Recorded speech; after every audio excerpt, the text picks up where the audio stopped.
Hi, everybody. You can hear me because it's 6 o'clock-ish. It's Friday night. That means it's time for Dragons and Things. The first time that you're seeing this evening, or in 2021, or in many months. So hi, everybody. I am not doing this intro nearly as well as I did before in the rehearsal. It's good to see everybody. Thank you so much for joining us. If you don't know who I am, I'm Adam Rady, and I'm going to be the GM of this season of Dragons and Things. In the past, there was a different GM. He was okay, and he intimidates me, so I don't want to give him too much credit. But tonight's show is going to be picking up some pieces from previous seasons of Dragons and Things, putting a few of them together, making some new ones. I'm really excited about it. I'm very, very nervous, so I'm sorry for rambling if I am. I'll just get to it. Tonight, we have a giveaway from Norse Foundry. It has been going on all week long, and we do, I believe, already have a winner, but we are not going to announce that winner just yet. Why? Well, because we need the viewers, so we're going to just, stick around, and we will announce the winner of that giveaway a little bit later. But there will be another winner of Norse Foundry dice with our Norse Foundry power-up. The way to win that is simple. You might win if you donate. That's it. One random donator at some point this month will win a set of Norse Foundry dice. I happen to know that there's a good chance somebody tonight could win because I know what the random number is. But I'm not going to tell you what it is. What else? Buffs are back. Many of them are familiar to you. We have channel points going on. There was a subsplosion. There were many subsplosions that happened while we were trying to sort out some of the tech. I think rather than ramble anymore, I'm going to try to read you a story, and then hopefully together, many of us that are going to be on screen tonight will tell a story. So let's try this. Greetings, Defender of Truth. Today is a momentous day. It is 20 years since Xylsea, the succubus queen, was destroyed, banished to the abyss through steely resolve and purity of spirit. In the years that have passed, many have come to know the tale of those that battled against the demoness. Surely you have read Striding Boldly Forth, Sir Quigley, the Bold of Arender's Guide to Heroic Excellence. But in case you haven't, let me provide some thoughtful context. A tome dedicated to the adventures of Sir Quigley, written by those who knew him best, the Knights of Arender. His brothers and sisters in arms who stood by him as he plunged his holy sword of purity into the heart of the great dragon Derelaxatran, who weathered the bite of the lycanthropes of Lunai with naught but his faith in Arender to bolster him, and sacrificed himself in a moment of glorious brilliance as he felled the succubus queen. I believe it's snowing now.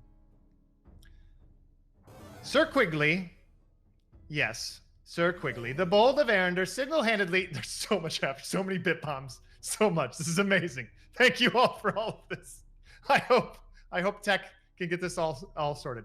Yes, Sir Quigley, the Bold of Arender, single-handedly defeated countless foes, sacrificed himself for the greater good, and ushered in the greatest wave of new disciples the Church of Arender has seen in over 200 years. Those wishing to pay their respects may visit his final resting place in Anderley at the House of Cleansing Flame. While walking the manicured grounds and taking in the sights of the many murals depicting Sir Quigley the Bold's exploits, be sure to pick up a pamphlet detailing how you too can find a path to holy righteousness alongside your fellow Knights of Arender. Orissa, the weapon of Arender and head of his holy army, awaits your pledge today. In the meantime, pay no mind to the disgusting rumors that our champion's body rests elsewhere. His heart's greatest wish was to lay next to his brothers and sisters in arms in eternal repose within the holy grounds of the House of Cleansing Flame. But yes, the others. Well, Arender's holy purpose is his own and not like to be shared with mortals, but it is true that to-be King Crag of the now reclaimed Bleeding Yak Barbarians fought alongside our pure heart and fought admirably, but was overcome by the vile beast as so many before. As for the other companions, well, it's rumored that Alex has since retired or perhaps passed on. If she is still with us, you may yet find her somewhere along the road to Trapsborough, though some say her dark past still haunts her to this day. Lyra, as we all know, found her glorious purpose in the past. Her sacrifice was one of salvation for us all, a true spirit of righteousness that found her way to the light of Erender's greatness in the end, despite what may have been erroneous doubts early in her journey. But what of the traitor wizard Markus? Well, if he yet lives, no one has heard from him. I, for one, say good riddance. A blatant dark spot on our true hero's journey. Were it not for him and his actions, perhaps Erender would not have seen it fit to take from us our champion so soon. They should tear down his statue that even now blemishes the once proud town of Trapsborough. There's so much happening. Huzzah! Careful should you tread there, friends. While pilgrimage to visit the small monuments to Sir Quigley and his allies is just, there are many a swindler who would lead you astray in your quest, only to add a bit of heft to their pockets. Pay no mind to the ramblings of this writer, dear friend. The wizard's folly is long past us and not soon to darken our skies any day. Not with Erender's divine army to protect us. And what of the sporadic magics? Falsities, half-truths, and misunderstood natural phenomena, says I. Heed my words, there is naught to fear these days, Valdren. Sir Quigley the Bold of Erender's shield protects us then and now. Let the year of celebration begin. May the purity of Erender be with you. Stride boldly forth. Sir Quigley very much approves of you. Hallie, you finish reading, folding the paper in half a few times and shoving it back in your pocket. The erendite times may not be much, but any distraction is better than nothing. You've been on the road for longer than you expected. It was to be 2 weeks of travel on paper, and that made perfect sense to you. You start here, you go there, simple. But no, walking had to come into it. And carrying. Not to mention the logistics of the thing. Where should you eat, sleep, use the restroom? These thoughts never occurred to you as you packed your bag and headed out. It was after the third night that you really started to get worried. Almost half your gold was already gone, spent on inns, food, and of course water. After all, how should you know what stream is safe to drink from and what one isn't? You had never really been alone before, and as you began your first night sleeping under the stars, you had a terrifying thought. This wasn't even adventuring. This was just walking. Perhaps your father was right. Adventuring is for suckers. Bit bomb! Weeks later, you look back as a hardened walker at the naive young girl and spare a laugh. At least now you know, excuse me. At least now you know to boil water before drinking and to always ask if there's spare work to be done in the stables before offering to pay for a room. There's so much happening. Megan, there's so much happening. Just before noon on the 6th day of travel to the south and west of Trapsborough, you find it. As you make your way across the open grassland, you can see the great, hulking stone structure looming on its perch of stones overlooking the sea. Gulls overhead make their presence known, and the wind blows the fresh ocean air towards you. While the structure of the Glenwall Institute is sound, having fairly recently been rebuilt, it's clear the grounds have seen better days. The tall grasses have long since overtaken whatever landscaping used to exist and are beginning a slow climb up the sides of the building. You note that there's trash and other objects in the undergrowth. Whomever lives here isn't interested in welcoming guests. This is the home of someone who wants to be left alone. Stepping over the broken glass and still intact bottles that litter the stairs, you raise your hand to knock on the heavy steel doors, only to realize they're already slightly ajar. A waft of something hits your nostrils. Your hand hesitates as you consider your father's words one more time. Adventuring is for suckers. And Megan, at this moment, I'm going to ruin everything that I planned out. And I forgot about this because I'm a new GM and terrible at this. We should read comments, Megan. So Tech, I'm going to push a button Don't worry, Tech. I got this. We're gonna bring in some comments. There we go. The reason we're reading comments is because I forgot, and you're all here. Hi everybody. Hi Alex. Hi Meyer. Hi everyone. I have to unmute. Hi. Hi, fam. We have to go to comments because there's so much going on. There's so much happening. Expecting that. I know. I wasn't expecting it either, but there's so much happening. So does anybody want to read some comments or maybe some of the things that are happening in the tracking document? I have no idea what's going on. I'll read this one from Baron. I'm not sure how I say your last name. Samedi. I respect how hard the paint at Megan Caves goes every game with the cosplay. Thank you. I do not do anything else in my life. Imp in my head is asking, sorry. Wait, hold up. What is the phase of the moon? Usually we ask Jim, so this time we're going to ask GM Rady. It is it's a full moon. Oh. It's a full moon. Bold. Yeah, that's the only Bold phase I choice could on think episode of. 1. I see. Zack Attack says, Gulls, ocean, sounds like a seaworthy adventure to me. Are we going to get on a boat?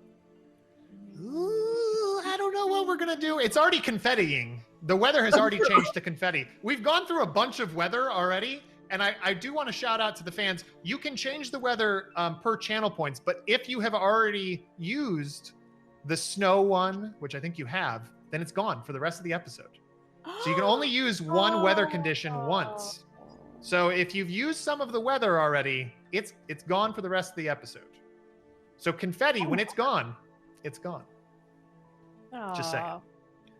It's Lucas Martinez is reminding us to, in quotes, come see the spot of the first crag crap. You can do that in Trapsboro, I think. I would like not to.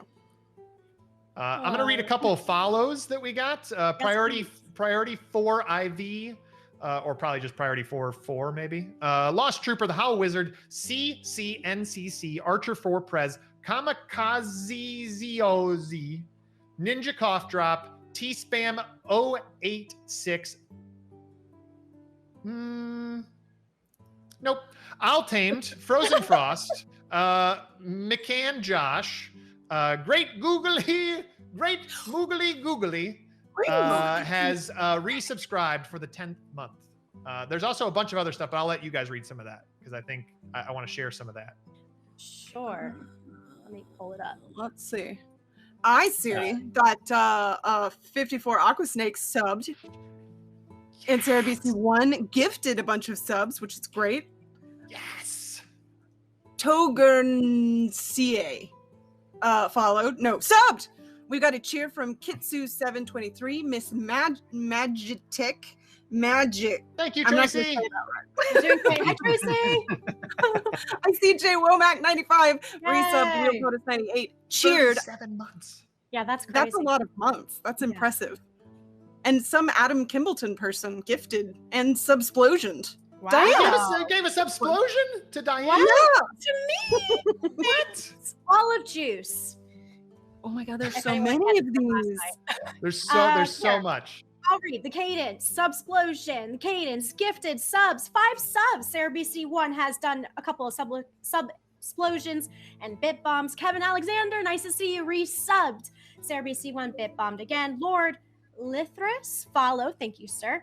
And Dahlia Dahlia cheered. And J Womack bit bomb to Ashley. Thanks, guys. Nice. You guys are the And best. then below that even, there's a bit there's bomb. more? Another bit bomb from Sarah, this one to Jim. 54 Aqua Snakes cheered. Duchess of Dinos gifted. Sarah BC1 gave another bit bomb, this time to Ashley. Raja 012 gave a bit bomb to Hallie. Sarah BC1 already giving a wild magic. Oh! And Artemis has donated $5, giving Megan a buff. Artemis, thank you. That is amazing. And already more things happening. Edya 1988 just followed. We saw that pop up on the screen. JD Hood resubscribed for the 4th month, and Real POTUS gifted. Wow. So awesome. much. So much. Jim, you've been awfully quiet. This is normally your spot. Is there anything I'm forgetting to talk about? He's taking a seat back. There were a couple of times where I was like, here I go. And then somebody else just rolled with it. And I was like, this is easy. I just sit back and do nothing. This is awesome. Being on this side of it. That's my jam. I'm just hanging out now. What's all this huzzahing nonsense? Like, what does huzzah mean? Aside from, like, I mean, I know what huzzah means, but I see that on this sheet there's a bunch of huzzahs. Do we have to do a thing? Should we huzzah? Yeah, Jim. All you have to do is you just read some names and then you say huzzah, and something will happen on screen. Tech. Okay. Well, there's Fluffy Walrus 84, Gary Bones, Sarah BC1, and Batman Zero. Huzzah! Huzzah! Huzzah! Huzzah! Huzzah! What did you do? What was supposed to happen? Huzzah! I got you. I was lied to. Huzzah! You weren't lied to. And there's a couple more huzzahs under there too. Oh no, there's an NPC me. Excuse me. Apparently the real Gobshite claims. Apparently the real Gobshite claimed an NPC me. You can't do that. The real Gobshite. He wants to be in the show. Put him in the show, Adam. Okay, comments are read. There's a story yet to tell. So I think we'll go back. We'll just go back in time just a moment. Just Megan and I. Don't worry, gang. We'll be there with the rest of you in just a moment. Okay. So as a recap, Hallie, you stand at the top of a short set of stone stairs. Before you are a large set of reinforced double doors, cracked open. From within, there are smells. And through the opening between the doors, you can gather a general sense of what those smells might be. Piles of things litter the floor. Some are heaps of clothing. Some are discarded food items. Others are just heaps of trash overflowing from the bins meant to contain them. You think for a moment, maybe she doesn't live here anymore. How would you find her if she didn't? But maybe you should just turn around and go home or try to think of a new plan. You know what, Hallie? What do you do? Hallie, her curiosity is getting the best of her. So she pushes the door open just a little bit before she knocks or anything, just to see if she can get a little bit more information to be sure before she makes a definitive decision. Yeah. Surprisingly, the doors, despite being big, heavy doors, they don't really make much sound. They do push open slightly, but you do notice that there's like probably some of the stuff you're seeing on the floor is right up against the door, so you're kind of pushing that too. But nothing really happens when you push the door outside of that. A little more light goes into the room. You can tell that the room does seem to go further back. There looks to be a table, maybe, or at least something that is stacked pile of stuff. And all the way at the back where the light is just barely getting to looks to be maybe a hallway. Huh. Well, okay, so I have a little bit more information now, but I think about all the walking I just did and how far it would be to go back, and I'm really hungry and thirsty, and there's a possibility that there's something tasty in here. So I'm just gonna push the door open a little bit more and go, hello?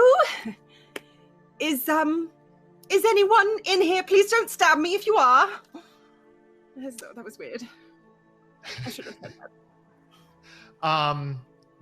As you push the door open, again, you recognize that despite the interior being a mess, the actual facility itself seems, and you kind of know this, or at least you recall it, that this facility was probably repaired or rebuilt recently. I mean, within the last odd number of years. So it's the facility itself does not seem to be deteriorating at all. But there is just, a hoarder or somebody who just doesn't care anymore. Just was either here or is here, maybe both. You also know. Go ahead. For a good meal and maybe a night of good rest, I will help you clean your house. Just adding that. Currently, no sounds. You also notice that every curtain is drawn closed. And there are empty bottles of various types of alcohol stacked about the place. And you do, if you were to walk in there, you would want to be careful kind of how you stepped. Okay. Yeah, I'll walk in a little bit further and just kind of try to push bottles out of the way, hoping not to step on any broken glass. Yeah. You begin making your way inside, and you kind of. Why don't you go ahead and roll a perception check for me? Oh, right. I get to roll some dice. Okay, let me find my perception. There it is. I'm also, while you go ahead and roll those dice, I'm going to take a moment here and give a spoiler. The spoiler is what everybody already knows in chat, that I don't really know how to play this game. So we're going to do rules. We're doing diet rules of Pathfinder 2e is what I'm going to say. It's going to be diet rules. So if I get something wrong, it's on purpose. That's a good way to do that. I got a 13. A 13. I did. Great. Walking around the room, nothing new necessarily is catching your eye. In terms of junk, what you do start to notice is that your initial assumptions that someone was living here is at least partially true. There is what amounts to a bed here in this mess, and it's surprising to you because this is a very large facility, very large building. But just in this entryway, there seems to be a bed, there seems to be a dresser, there is that table that you noticed, and one chair. And the only other thing that you notice with a 13 is that there are knives, lots of knives. Many of them are embedded into walls and or some of that furniture. And a great deal of places show the markings of knives. Can I use light to maybe cast on this ring so I can maybe see a little better? You said the curtains were drawn, so I assume it's dark, and maybe I'm thinking that maybe someone's hiding in the shadows. Yeah, absolutely. Okay. Tell me exactly what your light looks like, because everybody's light's a little different. So every time it actually comes up a different color, and I have no idea what it is going to be. And sometimes, I'm not positive, but sometimes it looks like it actually shifts color. So whenever you look directly at it, it's like you can't quite tell, but it's usually in the range of blue or purple. Ooh, I like that. It's also fitting to our general aesthetic here. Mm-hmm, yes. So yeah. Okay. So I'll do that and try and see if I can see anything better. Great. So I assume are you moving further into the room? Yes, but maybe a little bit more on edge now that there are knives everywhere, which I maybe expected, but maybe also not to this horrifying degree. Yeah. So you do walk further into the room, and you kind of start to see some papers on the table, and if you kind of sift through those, you're noticing some receipts from Swiftmates for food delivery. And as you're processing that particular receipt, because you're looking at it and you're thinking, this amount of food could feed a family of 4. You actually are paying more attention to that than where you're walking, and you actually knock down like a big stack. Someone had taken the time to make like a pyramid of bottles, of empty beer bottles. And so all the bottles crash to the floor. That's probably how I respond first. And of course, in that moment, you start to also hear some rustling from under the table. Hello? Alex, the world comes slowly into focus. The familiar smells of yourself greet you, as does the familiar pounding in your head. What is unfamiliar is the sight of the strange girl with blue streaks in her hair screaming and trying to pick up the bottles maybe, or not fall over them. Yeah, both. I'm going to quickly stand on my feet and like in a guarded position, but like kind of swaying and staring at her and going, "Who are you? And what are you doing here?" Oh, hi. I'm Hallie, and well, it actually kind of depends if I tell you more about on who you are. So, are you by chance Alex? Wait a minute. So you're not here to kill me? Oh, no, I would never do such a thing. Okay, do you want a drink? I have the finest wine. I've drank all the wine in all these years. Let me find the best wine I have. Give me a second. I need another glass. Hold on. And she'll like walk over to the cupboard behind her, and there's like literally like 30 different bottles of wine everywhere. And she just like points. Markus would have loved this one. Here you go. Let's try this one. I didn't know this many different kinds of wines existed. I mean, I knew there were a few different ones, but I didn't know there were so many. Oh, yes. Have you not been drinking? Are you too young to drink, my love? Oh, this one's the best one. Okay. I don't know, but you did say, you said Markus. Yes. Yeah. I also know him. Yeah, I just had a dream about him again. But what the hell are you doing in my place anyway? Who are you? Oh, I'm Hallie Brown. I'm Markus's daughter, actually, and that's why I'm here for you. Oh, wait. Excuse me. Wait. You're Markus's daughter? Yes. Oh my God! What? Amy really got pregnant? Oh no! Yes. Who are you? I mean, there's been many people trying to kill me, and no, come on. Are you here to? If you're here to kill me now. I'm drunk as it is. Let's go. Do it. Oh, I don't want to kill you. I need your help, actually. It's a funny story, and just yes, no, I don't want to kill you, and yes, Markus, and yes, all the things you said, I think, yes, are correct. Okay. First off, I need another drink. Do you want a drink? How old are you? You good? Yes, I'm great, and sure, that seems to be the appropriate thing to do. So she pours her a drink and then kind of slides it over as it sloshes all over the table on accident. Oh, sorry. I sometimes just lick it up. That's anyway. all right. Okay, so tell me about yourself. How old are you? Oh, I've forgotten my age. You are almost you're 19. You're almost 20 years old. That's what I thought. Okay. I'm 19, so I'm pretty sure that's legal drinking age. Yeah, you're fine. Okay, so that sounds about right. So it's been almost 20 years. Okay. What? How did you find me here? Oh, well, I did a lot of walking, and I asked a lot of people, and they were very mean, and they stole a lot of my things, and then eventually I got here. It also helps that I have this book. It was my dad's, but I don't understand it at all. It's very confusing. May I see it? Oh, sure. And she grabs it, and instead it's like upside down. Which, for all that it matters, Alex, this book might as well be upside down. What you have picked up looks absolutely like gibberish to you. Every page is just a little bit different type of gibberish than the last. Some of the writing seems to be at least with common letters.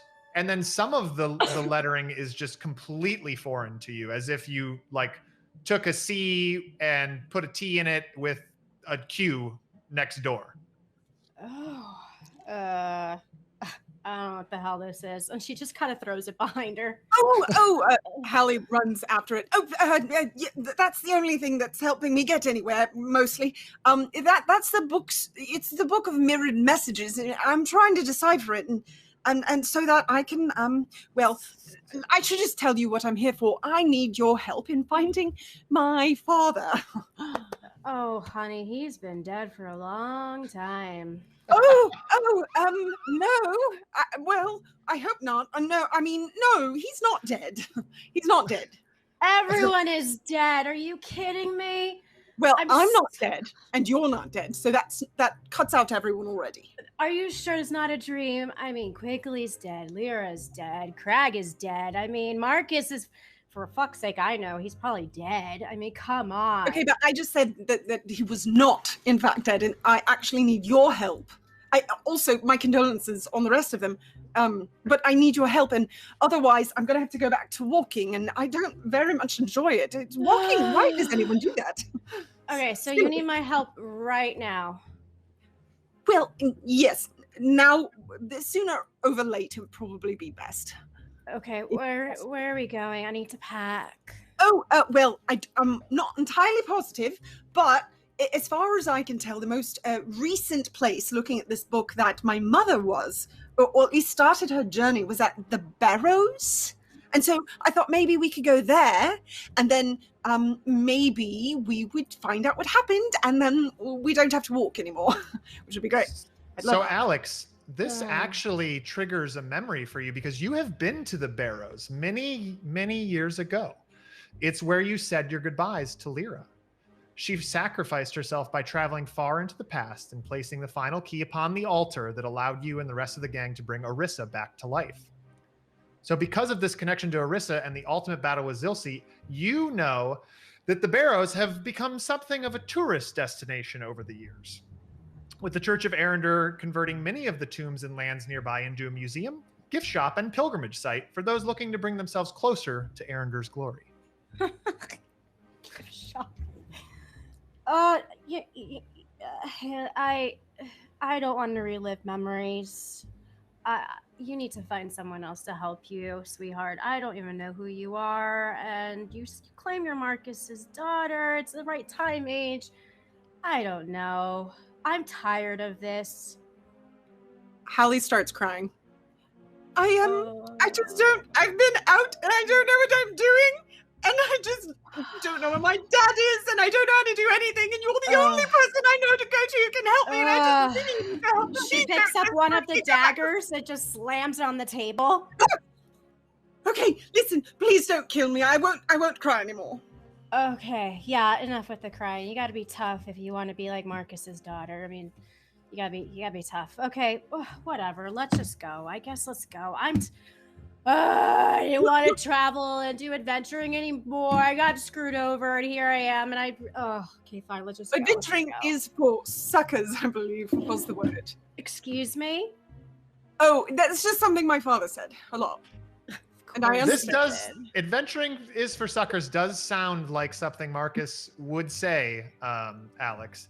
But while you process that and you're sort of getting up and you're like just really making a whole to-do of the thing, just, oh gosh, oh fine, I'll do this whole thing. And you're kind of kicking things over while you're looking for probably your things maybe. Mm-hmm. We're going to briefly, we're just going to jump somewhere nearby. Subject, human, female, dark hair with streaks of blue, approximately 5.5 feet tall. Course did not deviate from projection. Subject entered target's domicile and engaged target in dialogue. Can no longer discern useful intel from current location. Decision to make contact has been made. I'm going to need a perception check from the two of you while you are talking. Oh, no. Okay. Our first roll. 15. Oh, no, don't. Oh my god. Sorry. That was a big I think she first knocked roll. over her drink, yeah. I think I am drunk. Diana Okay. is also drunk. Yeah. 20! Oh, gosh. Oh, she's 25. back. Alex is back. These So, dice love me.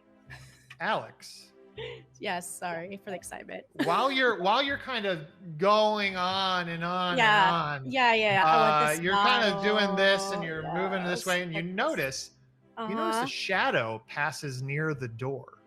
Someone is out there. I kind of grab Haley by the collar, and I'm like, "Who followed you here?" Followed? I don't think that any. I don't. Who would? Why would? Shh! Lower your voice. Someone is here. Okay. And then I go hide in the shadow. Okay, so Did I so you terrify this young woman. You stare her in the eyes, and then you let her go, and you just go run to hide in the shadow, which is just you fumbling over a whole bunch of stuff, kind of like half tripping. There's just a whole bunch of things moving around, and then you're just kind of over in the corner with the with the curtain Yes. sort of drawn With behind one you, and bottle of Hallie's wine and a dagger. and Hallie's just sort of still standing there. Meyer, you are just outside the main doors to the facility. You can hear the women speaking from down the hallway. While you don't hear every word, you get the gist of their conversation. They're going out there. You knew it. This is it. It is time to act. Time to get to the bottom of everything. What? And just as you're thinking that, you notice that there's a ruckus from inside. And suddenly there's not really any more talking after it's kind of settled down. What do you do? You're muted, Jimbo. It makes sense. It makes sense that I would have been muted. I was following orders. That's what I get for doing that. I guess I'll open the door. Open the door. Great. Alex and Hallie, you both see and hear because it does let in more light. And I mean, it's fairly obvious. You're not that far from the door. It is open and there is a figure standing out there. I'm gonna not move a whole lot, but kind of whisper over into the general direction that Alex went. What should I do? Should I say yes? We're in here, or not do that? Just ask who it is. Be my butler. Go. Oh, okay. I will go over towards the door and say, yes, hello, and welcome to the home of... We sell wine here and knives. Can I help you? No, it's... Meyer, go ahead. Good. I was to say. You go ahead. You do it. Do your thing. I would just let you know that this, you know who lives here, and this is not who lives here. Go ahead. Yeah, no, I've been here like a dozen times over the last couple of weeks. Hey, listen, is Alex around? Has she got any of her knives? Is everything okay? She's not threatening you, is she? She threatens me a lot. Oh, well, there are knives, yes, and I'm not No, I'm sure. saying, is she holding any of the knives right now? That's the important thing to keep it. Is she currently holding any of her knives? Oh, good question. First of all, I'm not sure if she's here or not. I don't know. No, I know she's here. Let me stop you right here. I'm not quite certain who you are, but look, Alex is in here. I know that. That's fine. We don't need to. I've established that basic fact. You arrived not too long ago. Listen. I've been hanging out for a while. I've actually been here a couple of times. I'm kind of keeping an eye on things here. Alex, she kind of forgets that she sees me every time. I think it's because she's drinking a lot. It doesn't matter. I don't actually care about any of that. The point is she inside? And does she currently have a knife in her hands? That's very important to establish. No and no. Hey, Alex. No how you doing over there? no. Alex, you have a knife in your hands. I brought some coffee. It's fine. I know you probably don't want to talk again. That's fine. It's just that this is the most interesting thing that's happened in the last couple of weeks. So I got to do a little bit of a follow-up with Blue Hair here. Is that okay? Alex, You don't have to talk to me. And he says you don't have to talk to him, but he's been here a lot. Okay. You can probably hear both of us. Yeah. She's gonna. Absolutely. She'll creep out of the shadows and just kind of stare Meyer down because she doesn't remember who he is. Yeah, no, it's okay. You have vague recollections, Alex. The voice sounds like you definitely have heard it before. There was like wasn't he one of the Swiftmates delivery guys? Yeah, I think he's probably one of the Swiftmates guys that was delivering the alcohol. That makes sense. Yeah, that makes sense. That's probably who he is. Are you collecting payment for all the wine that I bought recently? Because I told you that I would come and give you payment another time. Right now, I don't have the money. I'm not in the state of getting money for you right now. I'm sorry. I'm well aware of your financial situation, Miss Alex. Again, it doesn't matter. You're just gonna forget again. All I need to know is that if I ask Blue Hair here a couple of questions, you're not gonna creep up and try to stab me in the neck. All right? That's really all I'm. Can I just ask a couple of questions? What? I don't even have to come in. You don't have to let me in. This isn't a thing. Like, it's fine. I want assurances that you know that this is okay. And you're not going to try to stab me again.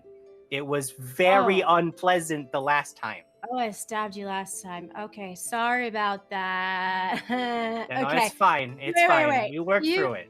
You guys know each other?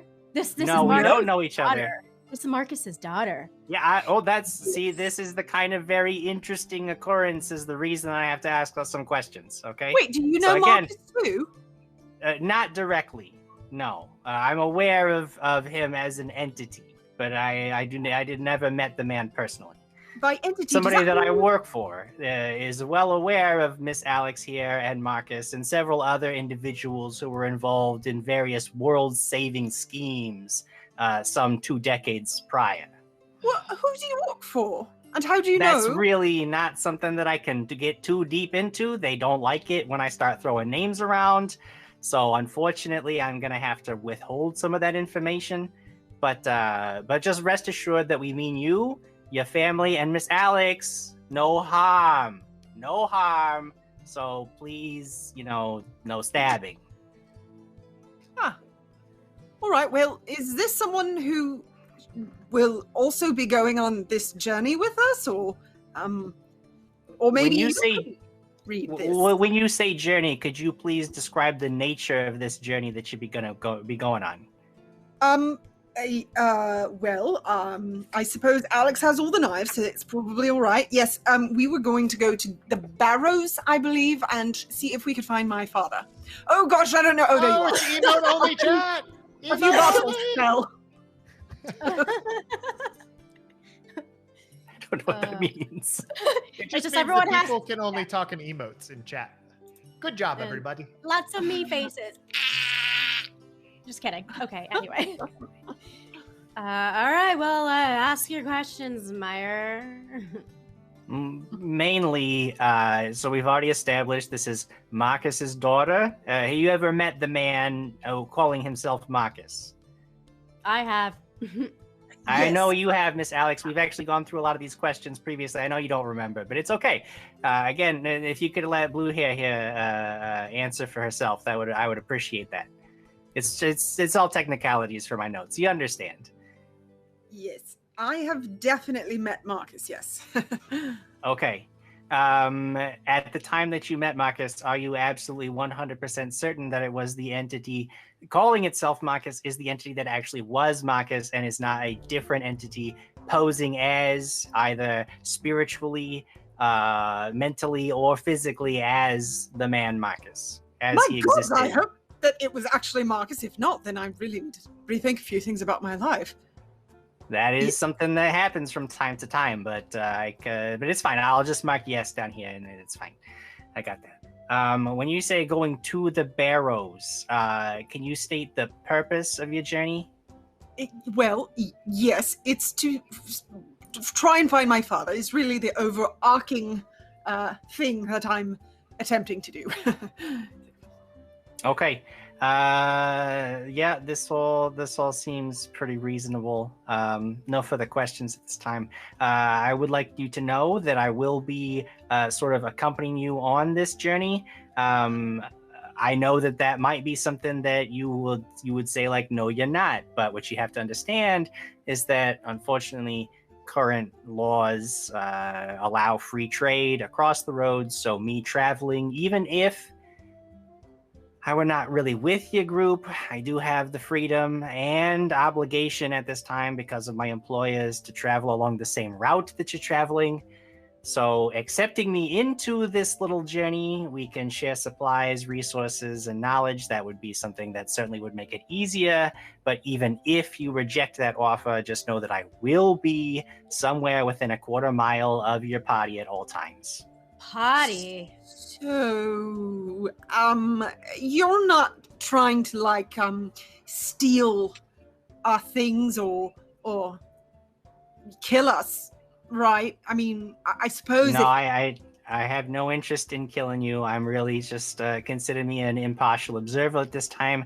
I get paid through the agency, so honestly, I don't have any need for any of your stuff or any of your money or most of the treasure that you find along the way. What? Alex Well, I is think Alex- raising her hand. You're noticing, Meyer. She's very adamantly raising her hand.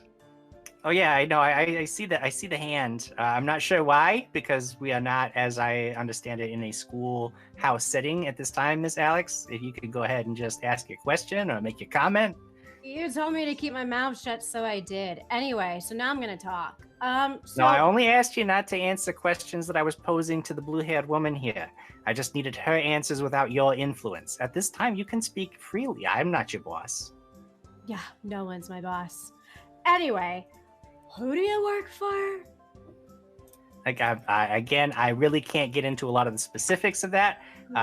One thing that I will tell you is that the person that I send direct reports to is somebody that you actually know and have worked with in the past. I will, with the caveat that hopefully you will not divulge this information to anyone else. I will say it was a certain bird-like individual that you may have done dealings with in the past. Bird-like. Oh, wow, brain fart. What was his name? You're remembering a name, maybe starting with an A. Yes, A. I want to say Arbiter, but it's not Arbiter. Abner. There it is. Abner sent you here? Look, I can neither confirm nor deny that Abner is somebody that I am acquainted with and or works for any organization that may or may not have taken an interest into your proceedings. But I can say that it is somebody who is there was a case that came across his desk, and he was very interested in taking it up due to prior relationships established with the persons concerned. Therefore, I was sent here to sort of keep tabs on things. And I have my reports to make. That's all I aim to do here. Okay. You know, well, this is a really big comment for me to say, but this is probably the strangest thing I've seen so far. my place? Yeah, it's pretty strange. I mean, someone robbed the crap out of me, and look, here I am. I thought it was just you throwing bottles around after you drank them. Or that's what I assumed, at least. Please don't stab me. I mean, when you live by yourself and you give up for so many years, who cares? Why'd you give up? That's so sad. There's so many wonderful, and some not as wonderful, but so many wonderful things out there to see. Yeah. There's a buff incoming! Buff! I They're never. NPC1! Okay, so it sounds like we're getting together maybe to go. Is that I don't want to put pressure on anybody here. I just want to know if that's where we're at. Yes, we can go. So, speaking of strange things, Hallie, as you guys sort of wait for Alex to pack up, I mean, she doesn't tell you not to come further into the building, and she kind of wanders a bit aimlessly around. I mean, aimlessly for what you can tell, because it does seem like most of her stuff is here, but she keeps kind of like looking in other piles.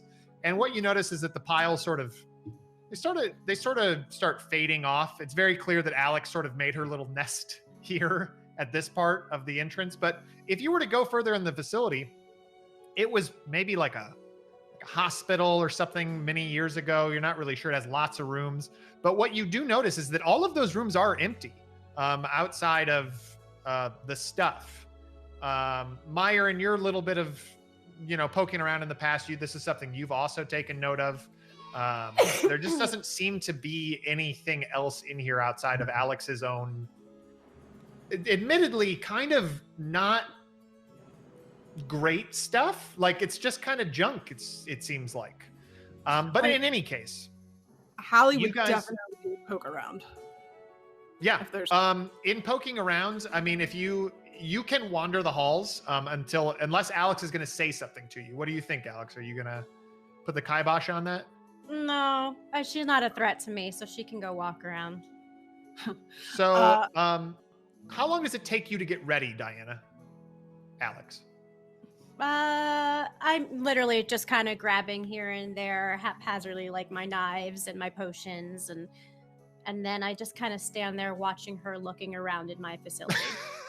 You could have done so much with this place. It's huge. There are places for everyone to live. You could have had 20 rooms to yourself. I had stuff, and I told you I was robbed by some jerk. How did they take everything in all of these rooms? That seems ridiculous and difficult. Well, I suppose it could happen. I've seen. Well, a great and powerful wizard did and killed me, and now I'm here, and that's why I gave up. Hang on, you are quite alive. Unless I don't know what alive looks like, which... Well, I guess we can talk about that as we're walking, and why I live and live and live and live and live and live and live and live and live and never find the cry crew ever. So I don't know how to respond to that. That was quite a bombshell, and you guys begin sort of making your way outside. The first thing that you notice, which is definitely also now weird, and Meyer, you probably are taking a lot of, I don't know, maybe you're taking notes, you'll tell me. There's confetti falling from the sky, and this is not normal. This is not something that is, I would say that Alex, you're probably somewhat familiar with strange happenings, but like 20 years ago. You haven't encountered any of this kind of weird, out of sorts magic in a long time. And each of you probably initially figured that somebody set off a spell out there, but as you continue walking, it's very obvious that this is coming from literally the sky everywhere. It's not some centralized 400-foot radius spell or something. This is the weather. And for what it's worth, while in confetti weather, you guys will have a -1 penalty to all perception checks from the distraction, but you will have a +2 to any healing that you undergo, because confetti makes you happy. And everybody knows that when you're happy, you heal a little bit faster. So, Alex, while the confetti is coming down, you notice that the sun it's hot. It's so hot, isn't it? Like seriously, it's like 200 degrees out. Like, come on, it's so bright and hot and so hot and bright. Well, I also haven't been out there for a long time. Right. At a certain point, the pounding in your head seems to meet the pace of your footsteps, and you remember that this whole adventuring thing has a lot of this. Hallie, is this the great hero your father told you about? Maybe he was right. Adventuring is for suckers. But Meyer, finally, you're on the path to truth. Just stay focused. Remember your training. You continue. Sorry. And you guys have a lot of time to talk over the course of the next week.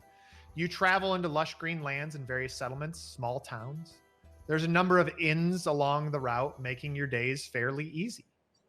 Alex, you take particular note that when you last walked this path almost 2 decades ago, the buildup of civilization was not nearly this far along.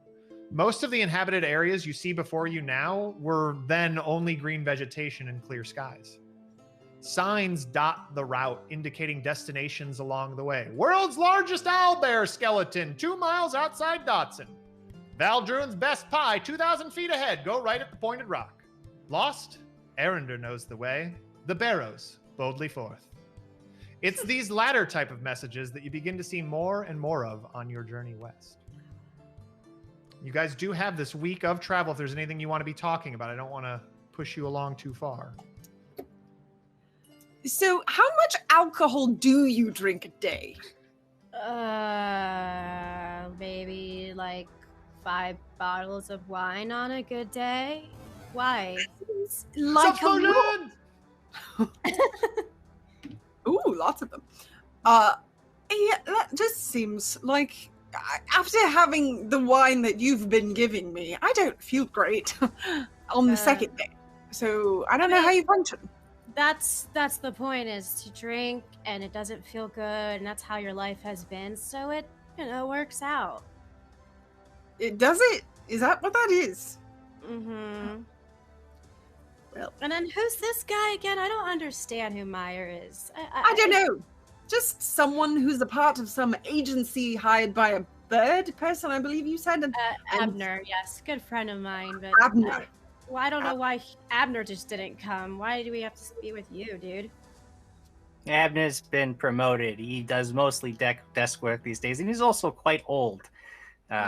Gray in the feathers, you know. So you send grunts like me out into the field to observe old drunks. So what truth are you looking for? Sorry. Oh, no, I was just going to mention that's actually a great point, Jim. As Meyer brings that up, Hallie, you can't for the first time notice that Alex is not... She's not as old as your dad. In fact, she's closer to your age in looks than your dad's. And, you know, Meyer's mentioning that Abner's an old man, and then your dad and mom they're older. They're not certainly ancient, but Alex does not seem to be on that level. Alex, I have a question. Mm-hmm. All of that alcohol, does that do something in which it like makes you stay in a stasis where you don't age any longer? Is that like the secret of drinking 5 bottles of wine a day? Is that what it is? Because, and no offense, I thought you should be quite a bit older, and you don't look anywhere near as old as I would have thought, which seems very strange to me. But, you know, I don't know. The world is quite a weird place. Does your dad not tell you? What? Tell me what? I get reborn again and again and again, and I never age, and I always look my best. Yeah. How is this? Why? Well, the Glenwall Institute that you visited was once the place for me to keep getting reborn. Why? Was it a choice, or something thrust upon you, or it was not a choice. It was, I was forced into it. Oh, well, my condolences then. But look, you seem so sad about being alive, but look at all the things. There's confetti, and there's the sun, which is quite hot when you're out in it all the time walking. But still, there's grass, which is nice and green. Mm-hmm. Okay, well. Why don't you tell me a little bit about my dad? Because I didn't know him when you knew him, and maybe you'll have some sort of insight that will help us find him quicker. Well, he was always a great and powerful wizard, and he loves the ladies. No offense to your mother. And I gathered that much. Yeah, and, always had these schemes to make more money. And, I was all about it. And at one point I owned him, and now I don't. And, yeah, your dad was a good man. I miss him, and, yeah, I miss him. And she, starts to get sad again. And she starts to, get teary-eyed. Oh, well, but just think, you're on the journey to find him again, so that you don't have to be sad anymore. Yeah, but I was on a journey for years, and just... Well, isn't that what life is? It's just a journey until it ends. I was so close, Haley. I was so close. Hallie? Hallie. You have a strange accent. Sorry. Hallie. Oh, I thought it was fun. I heard it it was in another adventure and traveled in space. That is something. Let me ask you something. You have an accent, and Markus never had an accent. Where did this accent come from? I don't know. I just soaked it up and decided it was way more fun than a normal one. So this is how I sound now. Please don't bring it up to my dad when you see him, because he always makes fun of me for it and tells me to stop. But I really like it and I think it sounds a lot better. And I too, one day, might get to travel and speak like this and make everyone happy and save the world over and over again. Multiple worlds, maybe. I don't know. You have a lot to learn if you're going to save the world. Oh yes, I've seen that. People die, and then sometimes they forget everything, and it's really sad, and they have to stay on that planet, and they can't go to the other planet anymore. And then it makes the traveler really sad, and then he has to find somebody new to travel with, and then that's a whole thing. And then sometimes he changes entirely and becomes a new person, but it's still the same person.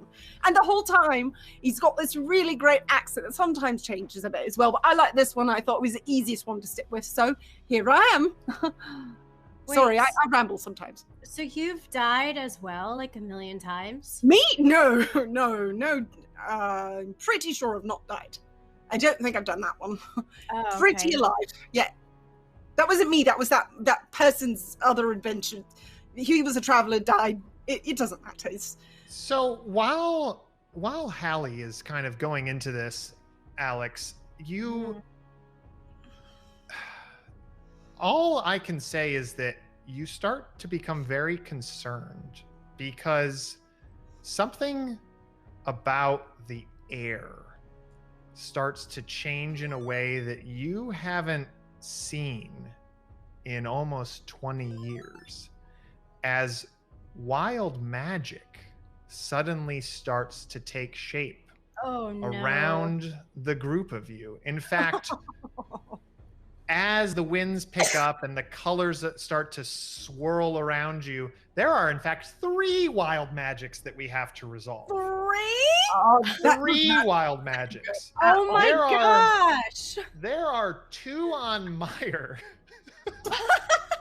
Wow. And we're gonna deal with an extra one in a little bit, but there are 2 currently on Meyer, and those are from Sarah BC1 and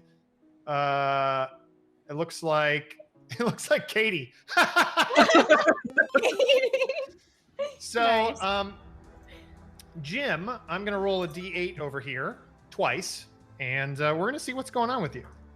And I'm rolling this now because some of these effects might be ongoing through the episode, and some might only apply in a combat. So let's find out here. 1, 2, 3, 4, 5. Jim, you are the prettiest princess, and everyone is entranced by your grace and style. At the start of every creature's turn, they must make a DC 15 will save. On a failure, they must move toward you until they are adjacent to you, taking no other actions until they do so. Creatures adjacent to you may act normally. So basically, I mean, all credit to you, Jim, because you wrote this wild magic. Every creature has to approach you and can do nothing else but approach you until they have gotten to you, because you are the prettiest princess. So let's remember that one. Good. And then, sorry, give me just 1 second here. I want to highlight that one. And now you also... Oh, God. Meyer, trick or treat. When you reach into your pocket, you find an infinite amount of candy. Each piece you eat restores 1 hit point, but afterward, you must roll a fortitude save to not be sickened. If you fail to save, your sickened level will be the amount of candy you've eaten. Oh. On each turn, you can spend an action to retch, which is a new fortitude save, but you will lose the hit points you regained in eating the candy. After 10 minutes, you're no longer sickened. I personally like both of these and see no reason that you shouldn't just have them for the rest of the episode. So I'm the GM, and you have them now for the rest of the episode. Ta-da! Wow. That made me very happy. Yes. There were also, while we're at it, there was also a lot of stuff happening. Sarah BC1 gifted. Jay Womack gave a bit bomb. Geenap DX. I'm going with that. Followed. Duchess of Dinos and Sarah BC1 cheered. Elite Trooper Reese subscribed for the 33rd month. Sarah BC1 donated that wild magic. Jay Womack also gifted. Robo Goblin followed. KS8 followed. Zach DeMac gave a subsplosion for Evil Jim Jam. Kyle Rubarts donated. Arthur Melbourne and Alexi Allreen followed. Thank you so much for the follows. Thank you so much for the donations, for the cheers, for everything. You guys are amazing. As you guys continue your talk and your journey, sometime around the 5th day of your journey, you begin seeing a number of people heading in the opposite direction.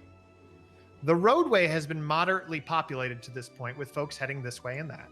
But you notice that an abnormally large number of people have been heading away from the direction of where you're headed over the last few hours.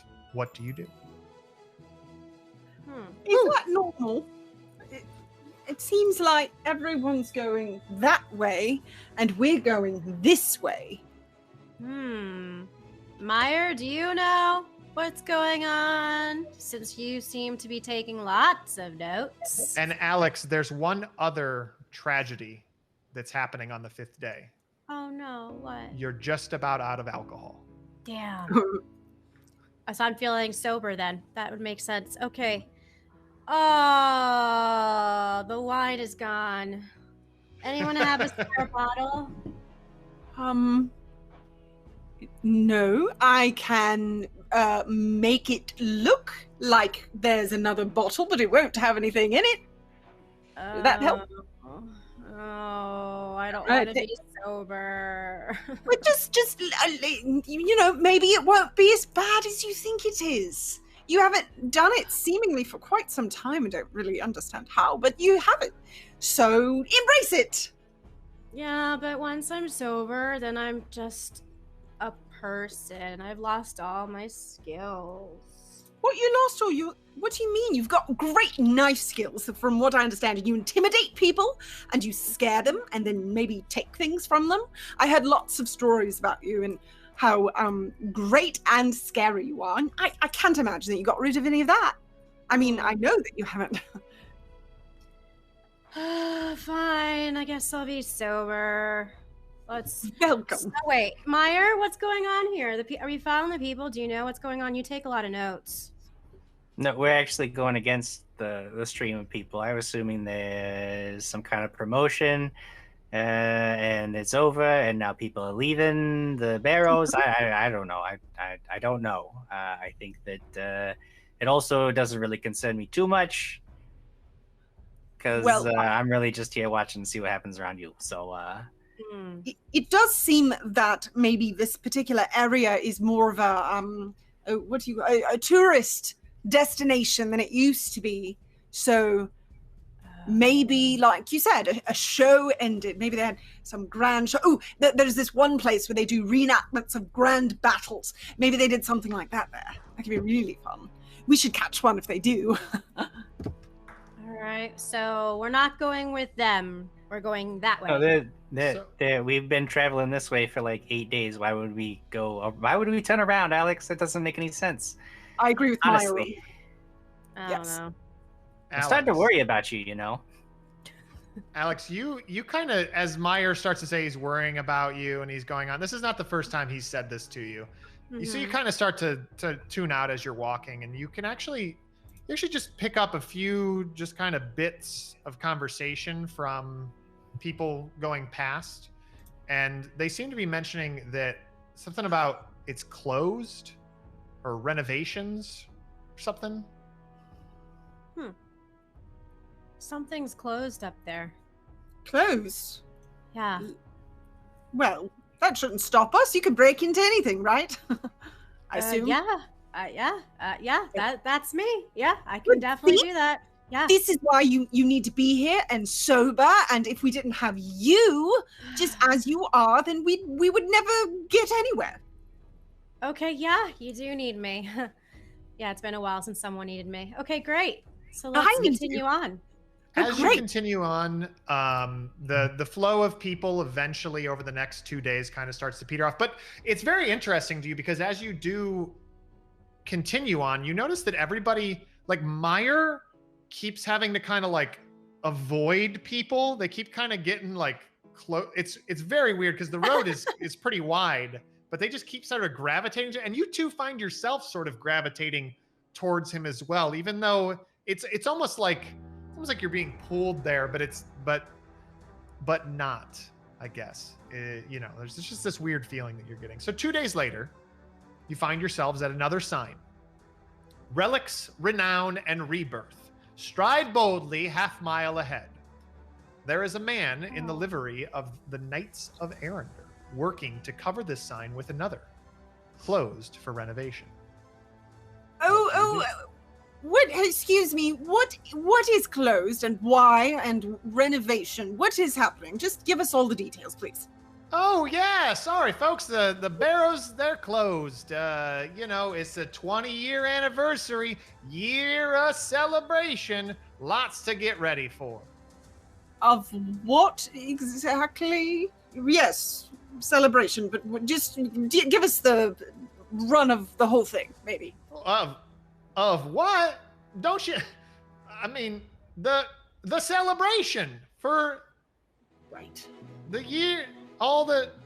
When Sir Quigley vanquished all the foes and defeated the bad one.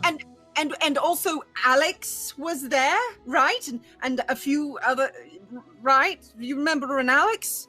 Yeah, where's my credit? I did lots of stuff. Right here. Right. You're, huh? What? Wait. I'm sorry. I don't think I understand. Anyways, the site's closed. If you just want to go ahead and pack up, I know I'm so sorry. I think I have a couple pamphlets around here. I can give you one of those for when you make your journey back. No, we're going to go there right now, whether or not you like it. I mean, it's very important. No one's going to turn us away now. So. Well, now I don't think that you understand, Miss. I'm Knight of Arender, and I will have to make sure that you proceed in the opposite direction. In the meantime, Meyer, your spidey sense is tingling. There's something. You're staring at this guy, and you can't shake the feeling that something is off. And then it occurs to you, the boots aren't right. The outfit of a Knight of Arender has his holy symbol on each piece, whether it's a button, a pin, or woven into the design of the cloth itself. For the black boots, it's the steel tips that have the design embossed on them.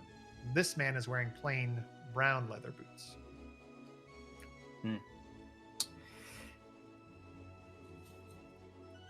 Well, we're going to keep going that way, and you don't know. Listen, I have to find my father, and this is the only place we're going to do it, and no one's going to keep me from going this direction. I don't care what kind of knight you are. All right. Are you all with this young woman here? Because I would very much tell you that it would be in your best interest to turn around. And he has his hand starting to go onto his sword. I start putting my hands towards my daggers, and I go, I'm Alex. I fought with Quigley and Crag and Lyra, and we are here, like she said, to find Markus. Well, I don't give a shit. Attack! And he yells attack. And unfortunately, you guys are being hit with a surprise round. No! There are some arrows that come out from the woods' area. One at each of you, in fact. Oh, great. And let's see here. Oh, gosh. Come on. First one is Meyer. Oh, boy. Meyer does a boop, boop, boop, boop. Hey! Oh, the Norse Foundry power up happened! Norse Foundry power up! Norse Foundry power up! Norse Foundry power up! Norse Foundry. Nah, I gotta go look. Who won our Norse Foundry power up? I think it was Jay Womack. Was it Jay Womack? I don't know. That's the last we're person. waiting. I could be wrong. Jay Womack gives. Okay, Oh my so gosh. Jay Womack has just won the Norse Foundry power up. Jay Womack, you know what that means. Send us a private message. We will get your dice set. Actually, we'll tell Norse Foundry who will send you your dice set. And in the meantime, because you did that, everybody, but not me, gets a super buff, which is 6 buffs. So everybody adds 6 buffs to your list. And keep in mind that buffs this year, everybody, are just a little bit different. They are stackable, so you could use all 6 of those buffs at once. And that's the key, actually, that you have to spend all of your buffs at one point. Alex, I think you just added yours to your hero points. You want to go to, Sorry. I did that too. Yeah, no problem. Okay. So buffs must all be spent at once. So if you have 1 buff or 4 buffs or 10 buffs, you have to spend all of them at one time. You don't have to spend them, but if you're going to spend them, you have to spend all of them at once. So at this point, I think I'm looking at Meyer could have a +9 to a roll coming up here, which is pretty terrifying. Meyer, does a 24 hit your AC? It sure does. All right. You, sir, are going to take 4 points of damage as this arrow comes from the far tree line, kind of right past where this guy, it's not actually past where this guy's standing, it's sort of perpendicular because he's blocking the road from you guys going on. So it's coming from your left-hand side. So you take the 4 points of damage. Hallie, I don't think a 9's going to hit you. No. But Alex is a 24 going to hit you. Yes. Okay. Just a little. Okay, challenge. that's good. That's good. I like to hear that. That is 5 points of damage as you had this moment where you guys were like, I'm gonna draw my daggers here and everything's gonna be great, and then it wasn't so great. So everybody, roll initiative, please, if you haven't already. Ooh. Oh. I got a dirty 20. A dirty 20. Son of a biscuit. I'm sure there's probably not surprise rounds in 2nd edition. I don't know. Who knows anymore? Okay. Megan at a dirty 20. 8, Meyer? 8. Yep. That's not... You shouldn't do that. You should probably do better. Okay. Alex? 24. Whoa. Rolled Big a one from Alex. 19. Okay. And that is an 18 for me. So, Alex, you are standing there. There is this guy in front of you just about to draw his sword. He just said he really didn't give a shit. And suddenly some arrows from the other side came in. Hallie manages to dodge them, or at least just be lucky enough not to get hit with one. And you just took one right to your big, to the big part of your leg, right in your quad. Ow. What do you do? Well, since this guy is right in front of me drawing his sword, I'm going to go after him. Great. Okay. Let me roll. No, it went out of the box again. Oh no. 6, 7, 8, 9. I rolled a 3. A 9 is not going to do it. You kind of try to lunge in at him, and he knew that he had you guys. He knew that those guys were there the whole time. He just kind of, steps to the side a little bit. You have 2 more actions. What do you do? I do? Or actually, you have 1 more. Well, you have 1 more action because you moved and drew, right? Actually, you had your dagger out, so you have 2 more actions. 2 more actions. Jesus. Or 1 more, excuse me. I'm sorry, Alex. I don't know why I keep getting confused. Okay. Because you moved up to him and you swiped at him, so yeah, you have 1 more action. Can I hit him again at a penalty? Yeah. I believe your dagger is agile, so you're just at a you're at a -4 from whatever your first attack was. So if you were like a +7, you're a +3 instead. Doesn't matter. I rolled another 3. Doesn't matter. You can't. The sun is just and this confetti is just it's like sticking to you. You're sweating. Just no good.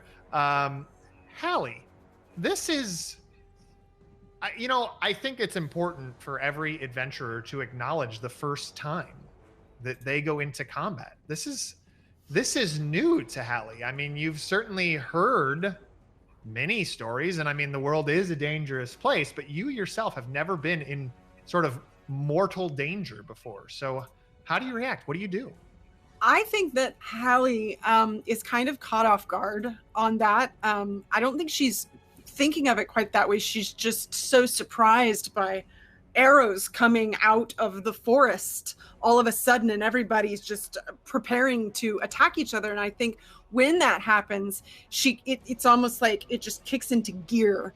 And so she is going to use her cantrip portal.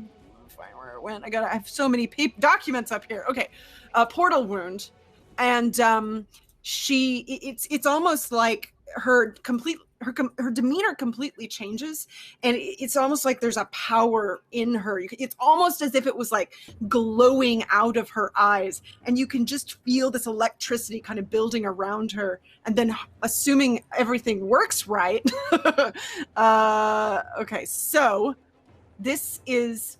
This says it's 30 feet, and are we able to see the people in the trees, or do we just know? Why don't you give me a perception check? You know where the arrow roughly came from. Okay. And this is at an additional -1 because of the confetti? Confetti, yes. Okay, so that means I got a 21. A 21. You do, in fact, make out where these guys are. I mean, they were not... They are not currently as concealed as they probably were before, because they have sort of leaned out from behind some large trees. I mean, it's a very standard ambush. Okay. And so you make out the guys. That was one action to do your perception check, so you have 2 more actions that you can take. Okay, then I'm going to use both of those actions to use this cantrip. And it's almost, she's going to aim for whomever she thinks that shot the arrow at her. And it's almost like a reaction. And let's see. So this is going to be, I've got to make a ranged spell attack. And you gotta get away from those cops too. You gotta escape. I know. Yeah, escape the fuzz.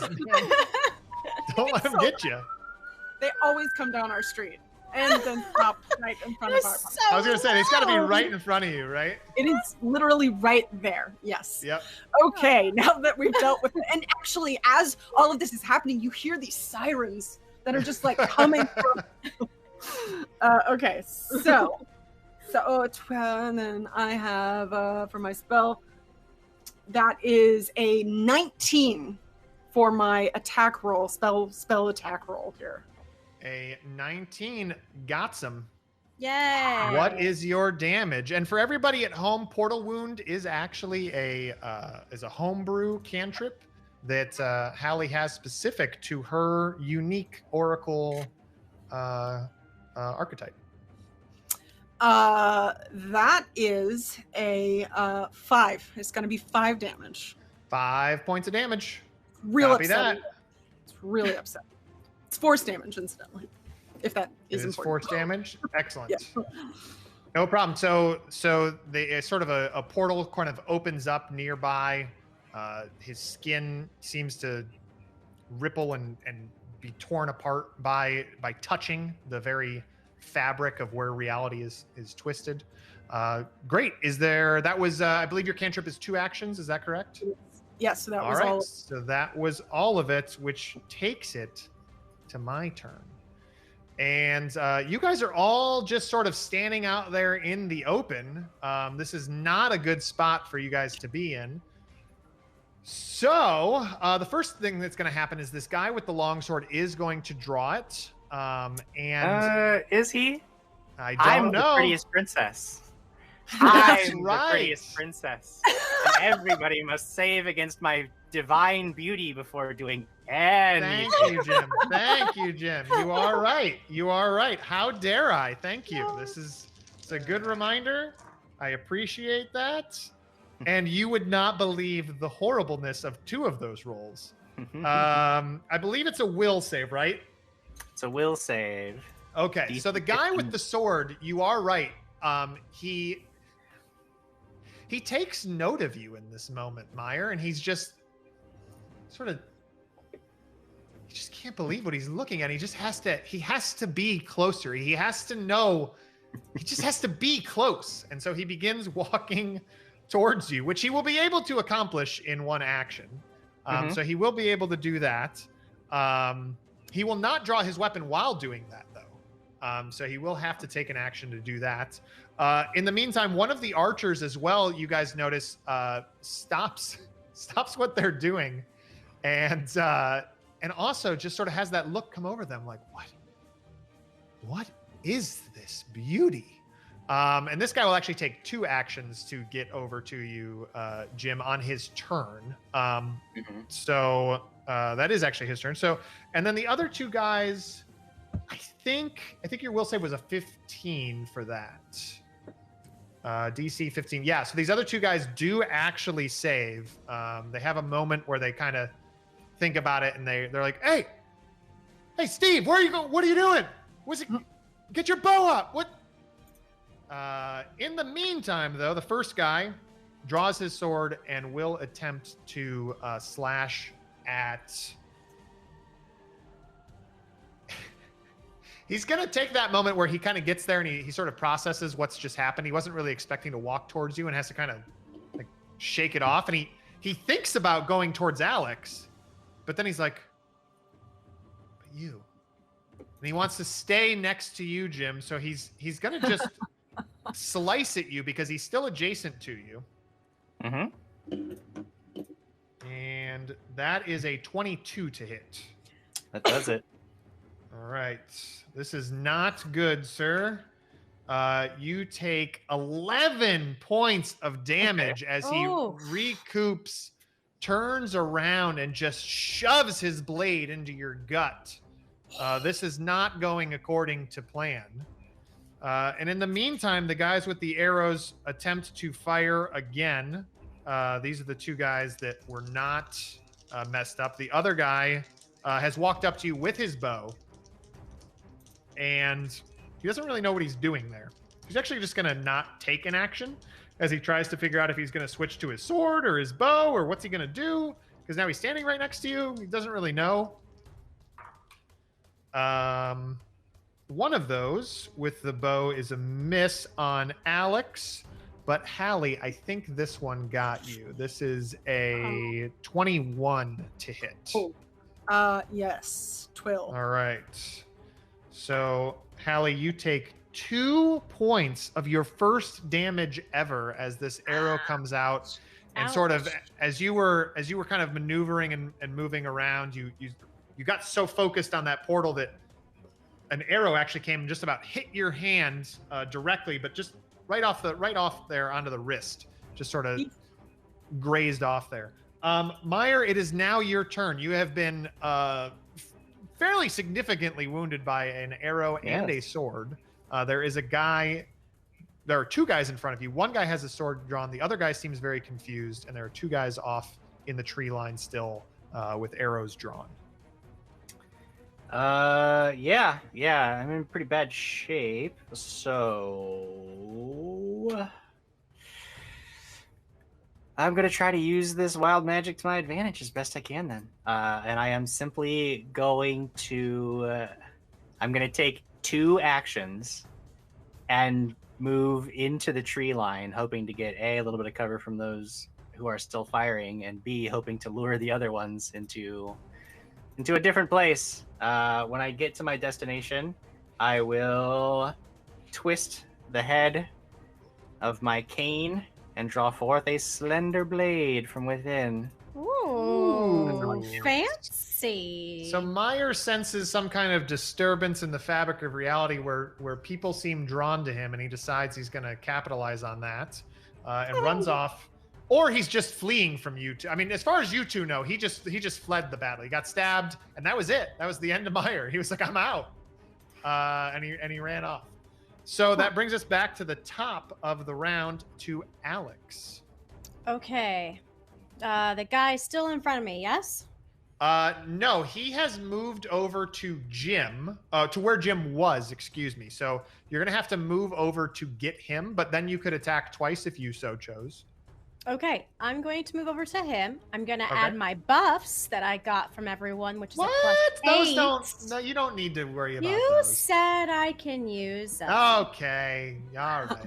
And then question, since it's confetti, how does the heal work again? The plus Basically, 2? anytime you heal, you get 2 extra hit points from that healing magic. Whether Oh, it is when I heal. Okay. Yep. No matter what, if it's a spell or a potion or even like treat wounds. Okay. I'm gonna try and see if I can double attack. So remind me. So this first one you're gonna add a plus 9 to, correct? Yeah, you have 9 buffs. But does that stack on top of my plus 6? Yes. So your first attack is gonna be at a plus 15. Yes. Here we go. Thanks to the fans. Wow. Alex is back! Another 20! I'm not even joking. I'm not even joking. Not even joking. Only rolled 20. Can't really show you guys. Oh yeah, Alex only rolls 20s. That's a 20. Oh my god. So you used your 9 and I got sneak attack buff on a natural 20. Wow. Yes. Holy cow. Okay, Is that tell a us about crit? that damage. Okay, let's see. Yeah. 1d6. That's a 1d6 plus 3. So that's 5. That's 8 points. Doubled that. 8, 16 plus sneak attack, right? Because I crit. That's I believe that's correct. That's a 6 Is that correct, Jim? die. I'm sorry. What? You roll damage twice when you crit. So 8, 16. But does she get her sneak attack as a rogue? Yes. when Yes. You double sneak attack as well. So Cool. Thanks, Jim. 16. Yep. So 16 plus 12. Yeah. 28. That's So this guy's life is over, but he doesn't really realize it in the moment because he's still trying to process what is that being over there that I have to be closer to. And then he just sort of gets this dagger across the neck and it does his last thoughts where I have to be close to that. And then he just sort of drops to the ground. You have one more action, Alex. That was a heck of one. I'm going to run and stealth my way into the forest to try to find these archers. Okay, so you have not taken the time to find the archers as of yet. So running into the forest is totally fine. You can make that move. Trying to stealth while you do it is gonna be tough. But I mean, I like the idea. Go for it. Why don't you roll a stealth check and let's just see if it can happen. It's gonna be at a fairly substantial penalty because they are looking at you in broad daylight. Dirty 20. Okay. You head off into the woods. And you have no idea whether or not that has worked, but you are in the woods now. Okay. You think you see, like, as you get into the woods, where you run into is more or less where you saw the guy with the bow come out that went up to Jim. So you've kind of gone to where he was. You're sort of tracking his footsteps back into the underbrush there. Okay. That leads us to Megan. Awesome turn, Diana. Awesome. Thank you. Murdering Yay. people. I murder people on this show. Other shows I critically fail. So somebody did hurt me, and that hurt, and I didn't like it. And I think a lot of what Hallie's doing right now is reacting. So she's going to react to that guy with a revelation spell. Snap a revelation spell! Specifically, cosmic entropy. And let's see. This one, do I have to make a roll? Because this is the first time we're seeing this spell and this is a homebrew one, do you want to read to us what the flavor text is? Sure. So I'm gonna describe it myself, what you see, and then I'll read the flavor text. So sure. Describe it yourself. Go for it. Around this person, you still have this. Hallie still has the same energy of just. It's like she's almost a different person, of power, and around this person who just attacked her, it's almost like the color starts to drain, not just from him, but from the area around him. And you see the grass kind of around him, or anything that's living almost looks like it's starting to wilt. And you can see, just, you can feel it, even if you're not there, just this energy almost being drained, like life is being sucked out of that space. And so here's what it says. Time and space contract around your targets, rotting organic material and decaying objects. The target takes 1d8 chaos damage plus 1d4 persistent damage. There is a will save here, which only negates the persistent damage. Also, for as long as they suffer that persistent damage, they are flat-footed, and then must attempt the basic will save to get rid of that. So that's what's happening to this guy. So it's gross. It's gross and horrible. It's very Okay. gross, yes. Uh-huh. So do I roll this damage now? So you're gonna roll the damage, yes. Okay. That much is true. Okay. Oh, come on! Hey, can I use one of my hero points to reroll this damage? I believe hero points are only applicable to D20 rolls. Okay, well, I'm really sad because I rolled a 1 on my D8. That's tragic. It was so powerful. Tragic. And that guy's just like, oh, this isn't so bad. Was this the same guy that you were targeting before that you hit the first time? Yeah, I assume it's the same guy who was doing that. Who attacked me. That makes sense. Okay. He kind of like starts. He's very confused because he's never seen anything like this before and never been hurt by anything like this before. First, there was this portal that opened up in front of him. Now, suddenly, it's like his hands and arms and everything. He's just looking as he's just sort of like aging in front of him, and the shrubbery is aging and withering around him. And he sort of lets out a scream, and you think that you've done something. And so we will find out, I believe, on his turn, which is next, in fact. Wow. And he does indeed seem to be suffering quite a bit afterwards. You can tell that this guy is pretty hurt. You have done some significant damage. You wish that the damage you did before had you been just more focused, but you it's like your dad was always saying, and your mom, they were just trying to teach you to just be more focused and try to find your way to control this. But you just, if only you could do a little more damage to that guy up front. Mm-hmm. In the meantime, though, that guy, as he's coping with that, is also now... So as he's coping with that, he's like,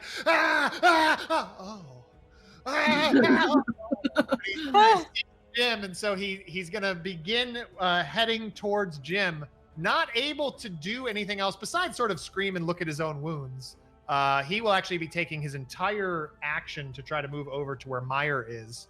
The guy that has the bow right by the two of you, who you two have basically ignored, well, now just standing next to you, Hallie, also takes a moment to be like, but that, and he starts to head towards once again, and he will use all of his actions to get there as well. But the third guy, who's still in the woods, definitely sees the damage that Hallie is outputting, but just saw Alex, what he thinks, making a beeline for him. Alex hasn't quite seen that guy yet, but this guy sees her. So he's going to take a shot with his bow. Okay. So, Alex, as you duck into the woods, an arrow goes whizzing past your head, and you realize that this did not quite work. You felt pretty confident about it, though, but for whatever reason, that didn't work. And another arrow from the same spot is coming at you now. And again, you are very sly. You dodged that one. Yes. And this guy's like, "Oh, come on! What is this?" And he manages in that one to get a 12, but I don't think a 12. No. Give me more credit than that. No. So at that point, there are now two guys next to Meyer, and one guy still in the woods firing arrows at Alex and getting very frustrated. He's like, "How is this even happening?" Meyer, what do you do? I carefully study the guy who is approaching me. You know, he's okay. I'm not certain what all of this magic going about is doing, but I know its effect. I can observe its effect, and I see these guys approaching me. So I take the one. I believe one of them is unharmed. Yes. In fact, both of these guys are Both unharmed. of them are unharmed. Okay, good. Good. Then it doesn't matter which one I stab. I am going to very carefully devise a clever stratagem to stab one of them in the neck. A strategy. When I devise a stratagem, I immediately roll a d20,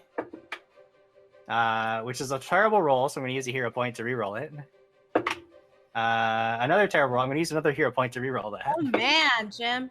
This is going very poorly. I have to use another hero point to reroll that. Oh my God, Oh my God. seriously? That's 3 of them in a row. Okay, we're better now. We're better now. Okay. Okay, so you use 3 So of them. I've gotten an 11 on the die. That is what I Okay. ended up with after 3 hero points. Then, because I have devised a clever stratagem, I may attack that target and substitute my intelligence modifier instead of any other modifier. So I get to attack with my intelligence modifier, and I have to use what I rolled when I devised a clever stratagem, which was an 11. With the other bonuses, then that will become a 17. And then on top of that, I will add +9 from my buffs, Oh yeah. giving me a total of 26 Yes. to hit. Woo! Your stratagem is, in fact, impeccable. You sort of narrow in, recognizing you've seen how these types move. This is nothing new. You're instantly able to deduce exactly he's going to step here. I'm going to move here, pivot, and you thrust your blade in, dealing critical hit damage. Nice. That is fantastic. Not only will I double my weapon damage, but because I have struck someone that I devised a clever stratagem against, I get an additional 1d6, which, like sneak attack, gets modified. So I will be doing 4d6 points of stabby damage. Wow. Ooh. Why can't I do that? Because you didn't devise You a didn't have clever a clever stratagem. stratagem. 11, 11 plus 2, 13 points of strategically placed damage right to his neck. You have done a significant amount of damage to this individual, as you said, to his neck. Yes. Sure. I mean, I was assuming that was my Sure. strategy, was to stab him in the neck. Yeah, you absolutely did. You stabbed him. You were like, a weak point, the neck. Quah! Your strategy was flawless. So you actually do stab right through his neck. How he doesn't bleed out and die there immediately is beyond you, but he is now gripping at his throat. But he is still up and trying to hold steady. But I believe you only used 1 action currently. Is that It is correct? 2. It's 1 action to devise the Okay. stratagem, 1 action to attack. So then I will just follow up with a regular stab, not nearly as Sure. clever as my initial stab. But I will Sure. stab, and it's an agile weapon, so it's not too bad. That is going to be 19. 19 straight that up. hits. That hits. All right, so this is just a regular old damage. The slender blade deals 6 more points Nice. of damage. And this guy he didn't even have time to process exactly how his death occurred. Once again, still being somehow in awe of you, probably in your swift, precise movements. He's actually, like, in some ways respectful of the way you murdered him, and he falls dead at your feet. Point of order, because I've seen it in the chat and I realized that I'm ashamed that I didn't pick up on it at first. I devise stratagems. Oh,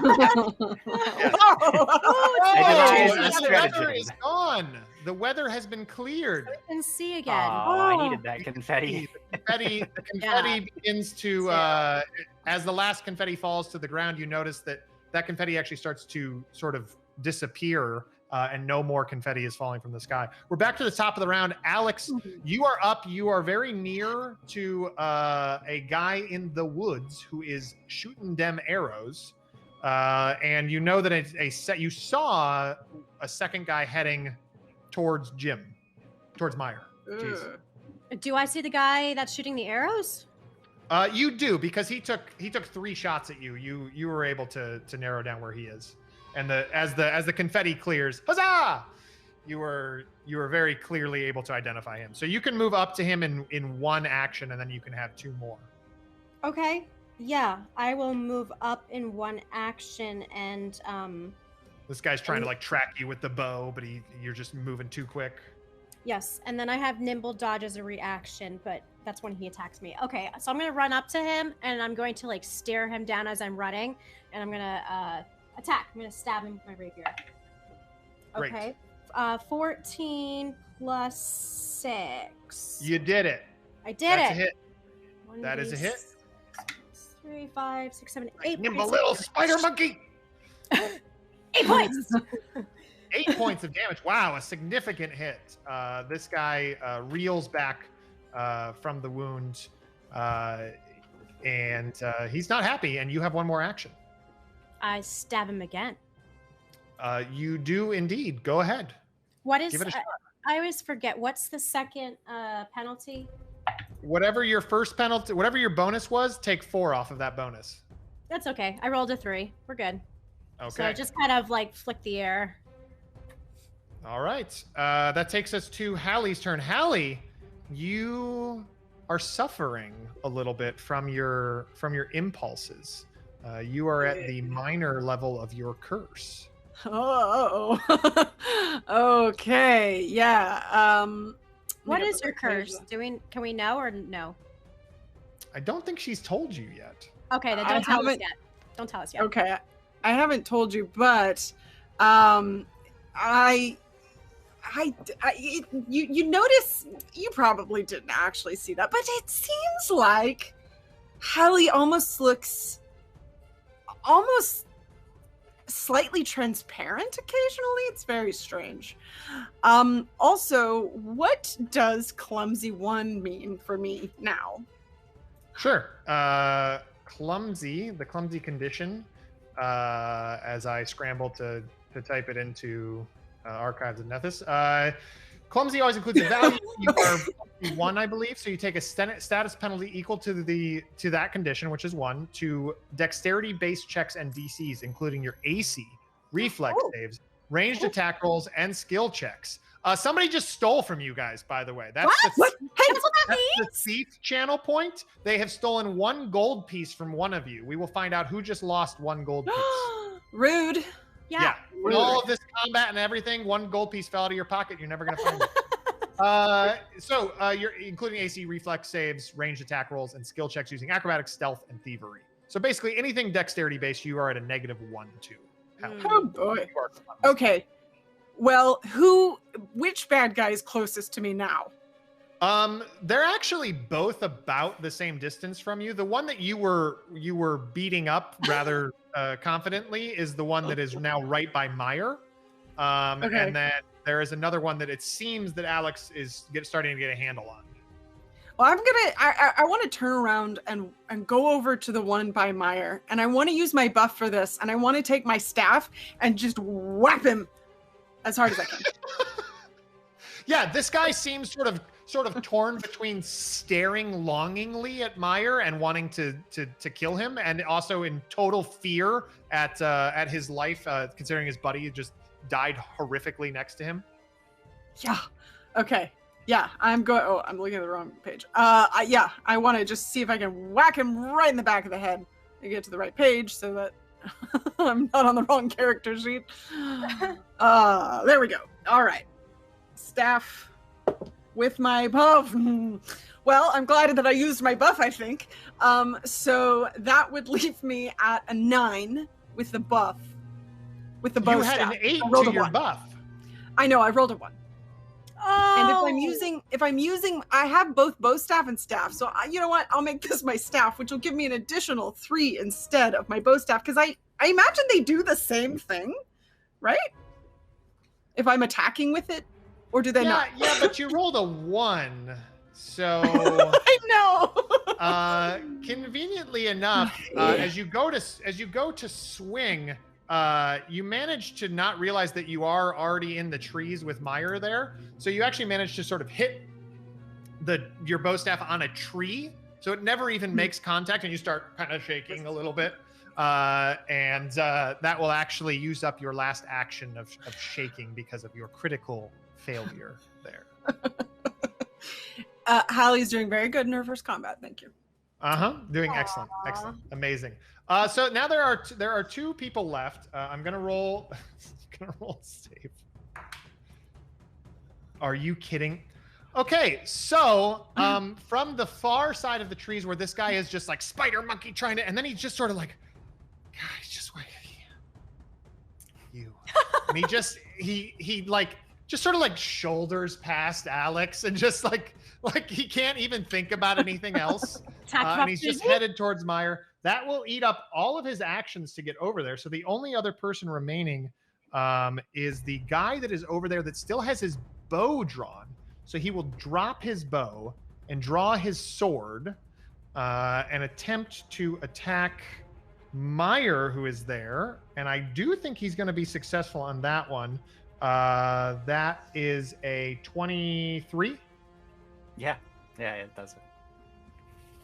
Okay. Unfortunately, Jimbo, you take another 7 points of damage as he slashes at you. And he will attempt one more time. 20 points of damage? What? No, 7. Oh, wow. Where did I hear 20 from? Sorry. Jim, is Meyer still up? Is he still with us? Well, oh no. Any human man would be on the ground bleeding out his last. But I am no human man. I am an orc. Ooh. And when an orc is brought low by a blow that would kill a human man, he stands strong, becoming wounded 1, but still with 1 hit point remaining. Huh. Wow. I didn't know you were okay. This guy, like, you know what? This guy slashes at you, and I'm just gonna add some flavor here because I want to. He slashes at you, and in that moment, you just see him become so enamored by the fact that you're still standing, because he knows that should have taken you out, and so he just slashes at you, and then he looks at you, and he's just in awe of you still standing there, and he's actually going to lose his last action staring at you. Why? Because it's fun, and I'm all for fun. Alex, it is your turn. You just had this guy just shoulder past you. Do I get an attack of opportunity since he shoulder past me? I don't think you have that. Okay, it's only as a fighter. No, you're right. Okay, I just want to double check. Okay. Well, I'm gonna go after him and stab him in the back because that's what Alex would do. Well, unfortunately, it's gonna take you the same 3 actions to get over there that it took him. Oh, that's right. So you get. Is there anyone else nearby? No, there are now everybody's 2 people over by me. Grouped up around Meyer, staring longingly at him. So I'll take the 3 actions and run over there. Okay, so all of you are now grouped up. And I believe, somebody's got to be able to get flanking from this, right? Or is flanking no longer a thing we deal with, Jim? No, it's a thing. It would make whoever, it would make one of the, basically Alex would presumably be able to flank the one that had just approached, the one that shouldered past her. So it'll be flat-footed against probably me. Yeah, I would actually he has to be adjacent to me, so. Yeah, I would actually say that Hallie is getting flanking with you, Jim, and Alex is getting flanking with you in that way, because there's like a triangle stacked up there. So that's the end of Alex's turn. Hallie, what are you doing? So am I also as far away? I wasn't as far as Alex was. No, you had already run up, in fact. I'm already over there. Okay. You're literally in you're in melee range, and you are flanking with this guy. Yeah, I already have this staff. Go ahead. Did we skip one of my turns, maybe? Oh, yeah, I'm so sorry, Jim. It is your turn. Sorry.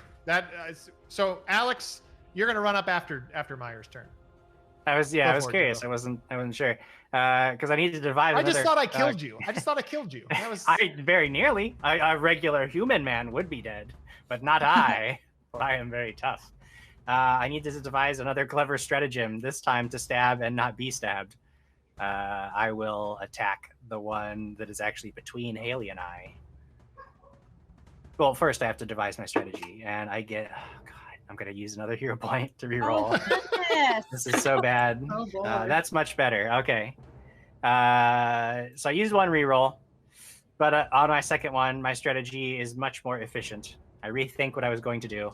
And on my second action for the round will be to stab, using the clever strategy that I devised, and that is going to hit an armor class of 22. Oh yeah, you got him. Gets him. So this time, not nearly as impressive as my last stratagem, but I will deal 2d6 points of damage, dealing a total of 6 points. Well, it may not have been as clever, but it was just as effective, as the neck continues to be the weak point. You stab into it, and this guy falls dead. You rip your blade out, and I believe you have one more action. I do, and there's one more guy standing next to me. So what I am going to do is I am going to move toward Alex as far as I can with a single action. Okay. Clever Jim. Clever stratagem. That was a heck of a stratagem right there. So Jim, knowing his way around the game, is going to move this guy closer to you. So Alex, you can in fact, on your turn, catch up and try to stab this guy. I will. It's two actions, actually, but you get one action. At the start of her turn, he's actually still the same distance because he hasn't had another turn to move towards me. So unfortunately, it's only a little bit clever. It won't actually help her on her next action. You guys also notice that this particular guy... this particular guy is still screaming as he moves, and I missed one of these. So over the last 2 rounds, over the last 12 seconds, you guys have seen this guy aging before you. He's getting older, and his skin is starting to become gray and blackened, and you realize that this man is still taking damage from whatever Hallie did to him. So Alex, you've moved up. Hallie, it is now your turn. This guy is basically right next to you. Okay, so I want to do 2 things. All right. This guy looks very bad, by the way, just to be clear. Okay, I can use. Okay, well then let me do this instead. I want to use the cantrip shield on Meyer. To which I believe that's personal. Yeah, that cantrip is personal. Oh, is it really? Yourself. Yeah. I see. Then I have that not written correctly. Okay, then never mind. I won't do that. Instead, I want to just see this one. I think is touch. Can I just reach out and touch the guy right in front of me? And I just want to use my chill touch to try and just drain this guy a little bit more. It's a fortitude save on this one. Yeah. Now, is there an attack roll with chill touch, or is it just the fortitude? It looks like it's just the fortitude. I do not see. Yeah. Cool. We're gonna roll that fortitude. A 1. Yay! Huzzah! This guy is so distracted by everything going on and the fact that he is rapidly decaying in front of himself. And he's still in love with Meyer somehow. Well, he is going to take 4 damage. This is negative damage. That is negative, and he feels negatively dead. Yes. His old skin that is already cracking and decaying in front of you now freezes and becomes chill to your touch. And as he falls to the ground, the skin continues to decay, but also a few parts of it sort of shatter and break as well. You are victorious, and you have... Hallie is horrified. She's horrified. So we are actually going to take this moment to go to our mid-show break. It's a little bit different than what I had planned, but remember, this is my first time GMing, so I've screwed everything up. But you guys are doing wonderfully. So we have another surprise for you after the mid-show break. We were going to give it to you now, but we're not going to. So anyways, there's a surprise coming. Mid-show break time. Because we'll be back, everybody, in about 8 minutes or so. Go grab more wine. Mid-show break.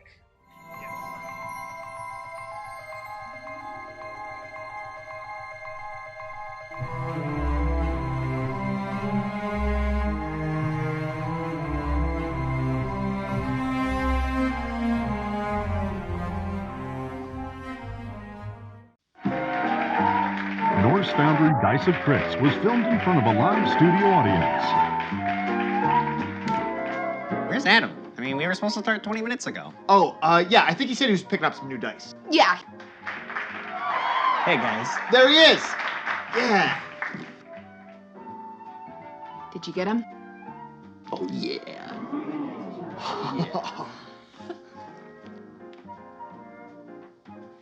Alright, so we're gonna pick up right where we left off last time. You guys were surrounded in the Dread Knight's tomb by this horde of goblins. They're coming right at you. We're starting this off hot. Roll initiative.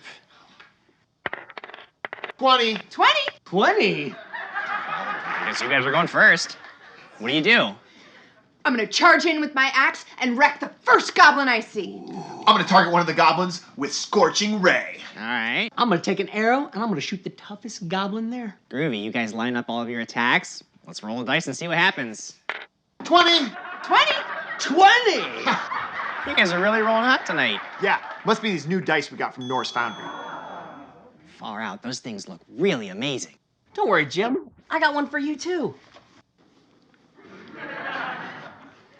Here you go. Thanks. You know what? I almost feel bad using it now because it's time for the goblins' counterattack. Oh, no. Here comes the first one. Critically failed. Oh, crazy! All right, on to round 2. You guys hear drums in the distance, orc war drums. Backup is on the way. What do you do? Okay, all right, so I'm gonna take like my spell component punch.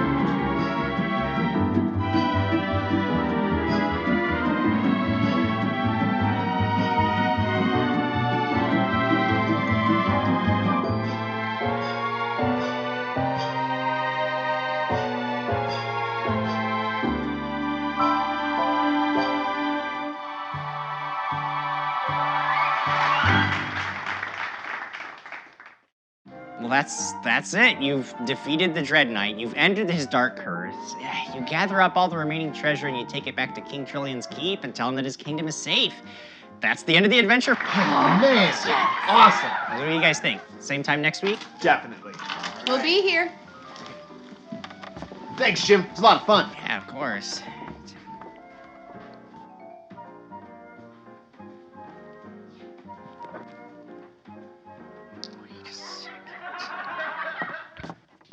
Hey, Jim. Great game today. Can't wait to see what you cook up for the next adventure. Yeah, anytime, Con. I have a feeling that things are gonna get pretty wild next week.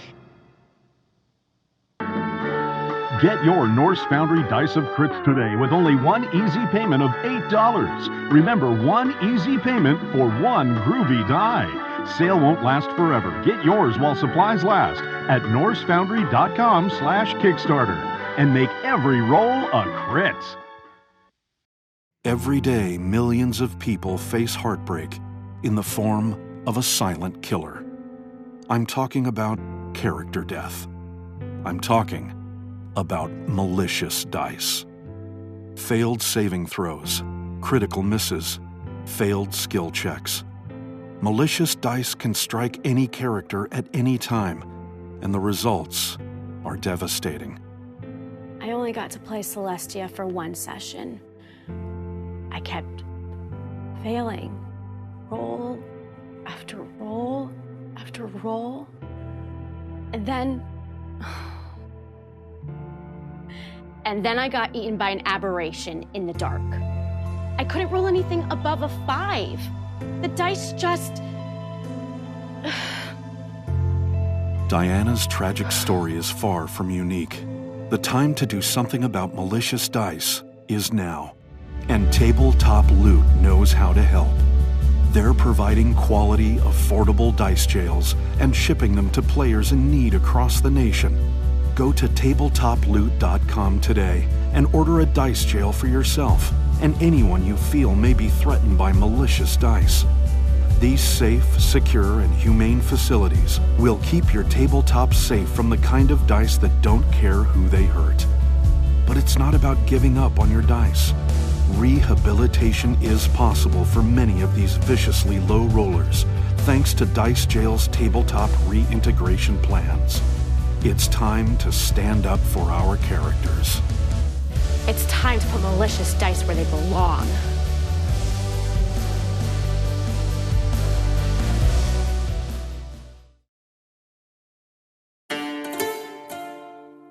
The games we play are the stories we create. The fortress doors swing open. Every story is unique. And the sound of war drums rises. Sometimes our stories come to us when we least expect them.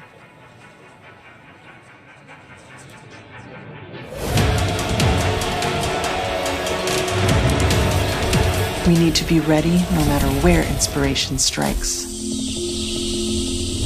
And sometimes our stories are told over great distances. No matter where your journey leads you or how your story is told. The games we play are the stories we create. Sirenscape can help make yours epic. Sirenscape is searchable, fast, and customizable from any device with no need to pre-install any sound. Adding epic atmosphere to your game has never been easier.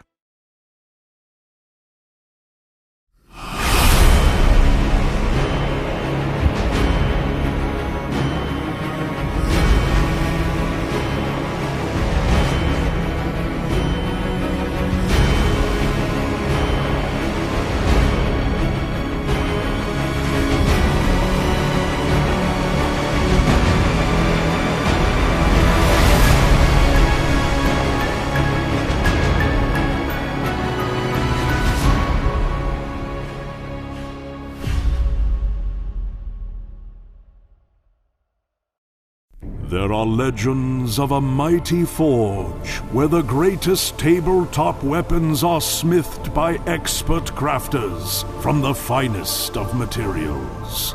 Only the strongest of adventurers may wield such relics. Weapons and armor forged from the strongest metals. Mystic foci for the forces of fate, carved from the finest stones. And unique treasures that cannot be found anywhere else in the realms. But beware, the forces of evil may find dark and powerful relics of their own in the online armory. Arm yourself with these gaming relics and equipment to take your tabletop adventures to exciting new dimensions. Go to NorseFoundry.com now to arm yourself with the finest weapons in the realms.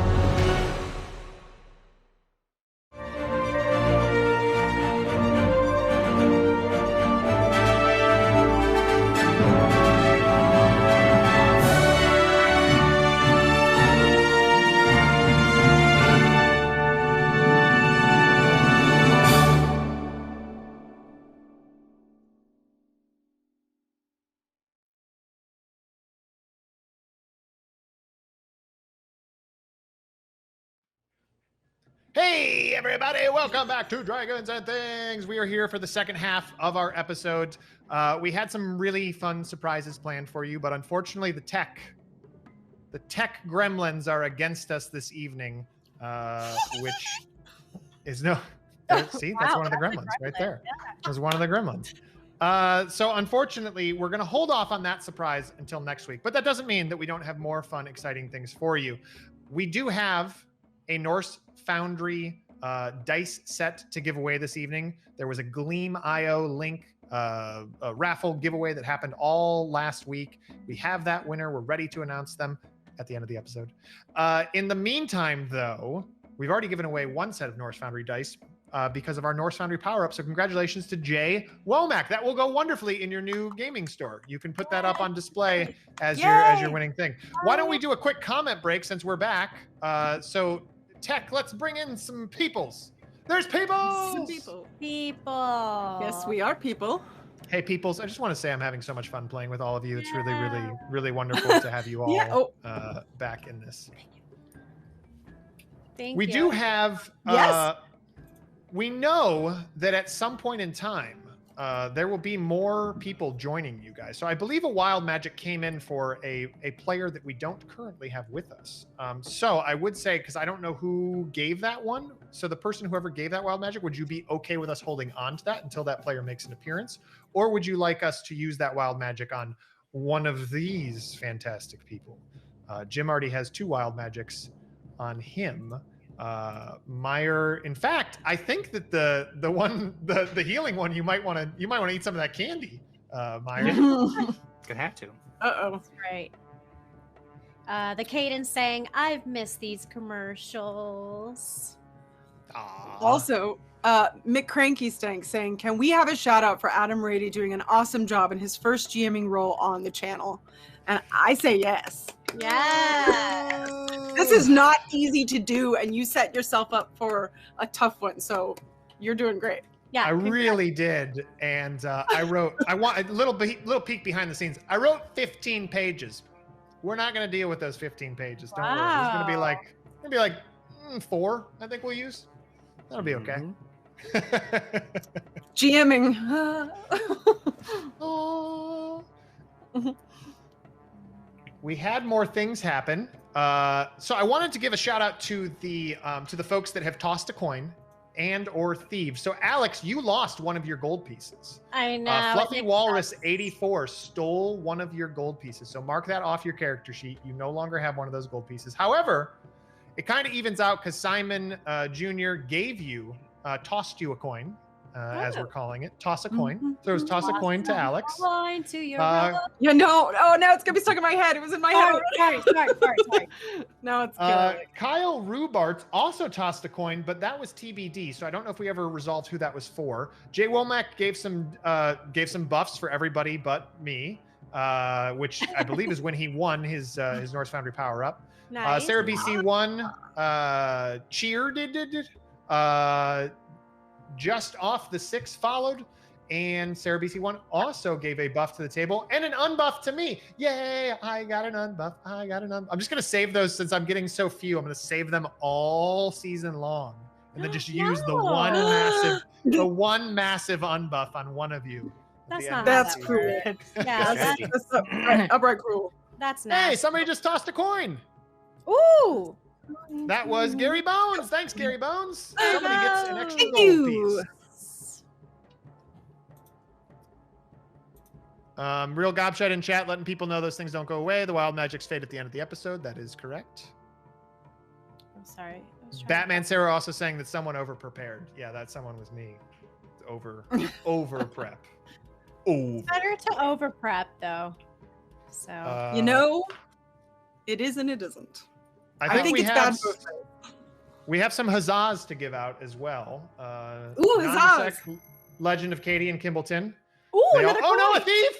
Damn it! A thief! From who? Wait. Not me. The thief was Silent H. To me! He wrote Did they just steal the coin that you just got? They just take it. They're just passing the same coin back and forth between Alex. Back and forth.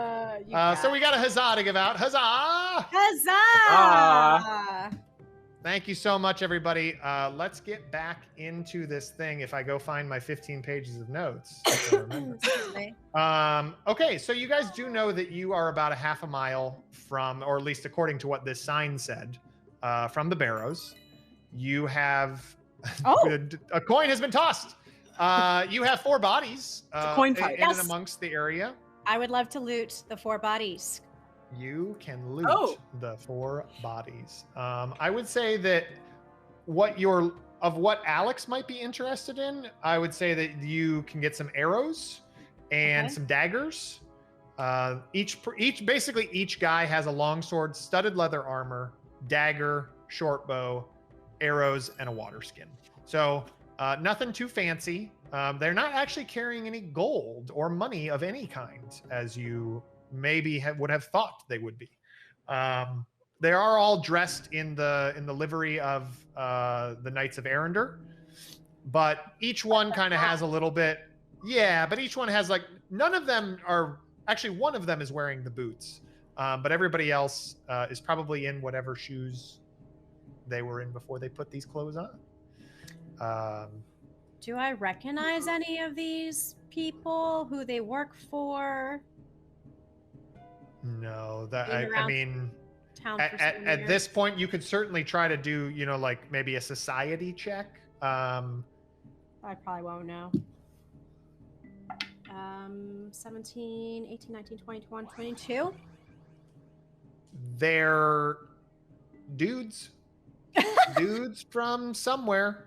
They don't look. I guess the point that I would make is they don't appear to be from far away lands. They seem, as far as you can tell, to be locals, so to speak, at least within the region. But there's nothing distinguishable about any of them that lines up. For instance, one guy has tattoos, none of which are really remarkable. One guy, 3 of them don't have tattoos. One guy has short hair, 2 guys have long hair, 1 guy has a beard. There's nothing sort of uniform about them outside of they're all wearing the same uniform. That's about it. Okay. While you're looking them over, Hallie kind of has gotten really quiet, but behind you, she kind of goes, so, do we bury them? Or what's the protocol of, I've never, how can I help? I mean, we can drag the bodies into the forest. No one has to know. Oh, okay. Wait. Do we need to hide that we killed these people from anyone? Someone? Maya? Do we need? No, he was here. So this is our secret. Then. Oh, Meyer, you look like crap. Oh my goodness, you do. Maybe the wine. Yeah, no, I'm fine. I'm fine, and I'm gonna be fine. That's fine. It's fine. Don't worry about it. I got all this candy. This candy is actually really good. It's really good. It makes me feel a lot better. So, so really, good. I think I'm gonna be all right. At this point, got candy and wine. Indeed, and I will reach into my unlimited stash of candy and take 20 pieces. Wow. Shove them in my mouth. Oh my goodness. And I will automatically fail any save, become sickened 20, and then just lie on the ground, moaning and groaning and rolling around for 10 minutes until it passes. No. So Meyer, you found this candy in your pocket, and you knew not to trust it. You knew, because you didn't put that candy there. And you don't know where it came from, but it smelled good. You wanted to eat it. And as you ate it, you felt better. And then you felt a whole lot worse. But you do seem to retain the health and healing that you received from this seemingly magical candy, though. And after about 10 minutes of writhing on the ground while you two just sort of fret about talking to each other, and Meyer just sort of like on his side just sort of spins circles. He just sort of like walking in circles on his side as he's sort of clenching his gut, just trying to get past the sickness. And he does seem to ride it out eventually. Oh. And then when I'm done, you said when we approached, the guys were boarding up the Stride Boldly Forth sign. Yeah, they were seemingly putting a sign on there that said closed for renovation. I'm going to climb up and I'm going to rip down the closed for renovation sign. Sure. Not close, rip it off. Yeah, it's not really like a tall, obviously we think of billboards, but this is more because everybody's just either walking or on carts, so it's not really something you're going to see from too far away, but it's, it's a sign right there next to the road, but you go up to it and you tear that part of it off. I pull it down and I kind of just stand back and I look at the Stride Boldly Forth, and it just brings back memories. And yeah, you can't help but wonder what Quigley would make of all of this, because you know that the Church of Arender has seemingly taken a bit of advantage of Quigley's name. Another coin has been tossed. And so you're kind of half torn but it does, as you said, bring back warm memories. The thought of Quigley and his trademark phrase brings back warm memories. But there's that moment there where you're kind of thinking, I wonder what he'd think of all this. Mm-hmm. All right, Meyer, I believe you were trying to make something happen after you had eaten all the candies. Sure. Once I feel better, I just wanted to actually take a look at. I know that Alex doesn't know anything about these people, and it's unlikely that I would know anything about these people either. But what I want to know is, did this livery and armor and whatnot that they have procured, is that legitimate or is it a fabricated disguise? Sure. I'll take religion or society or gosh, what would another one be? Yeah, let's try those. You got either of those? Oh yeah, there we go. 26 for society. Yeah. These, for all intents and purposes, these seem legit. I mean, if they're not legit, they're really good fakes. Okay. But as you inspect them, you do notice that at least a few of them have some damage that you did not inflict in there. And that could just be because Knights of Arendar certainly, do battle at times. But you can't help but wonder, were those, because they're fairly substantial wounds in some of these pieces that you didn't inflict. Sure.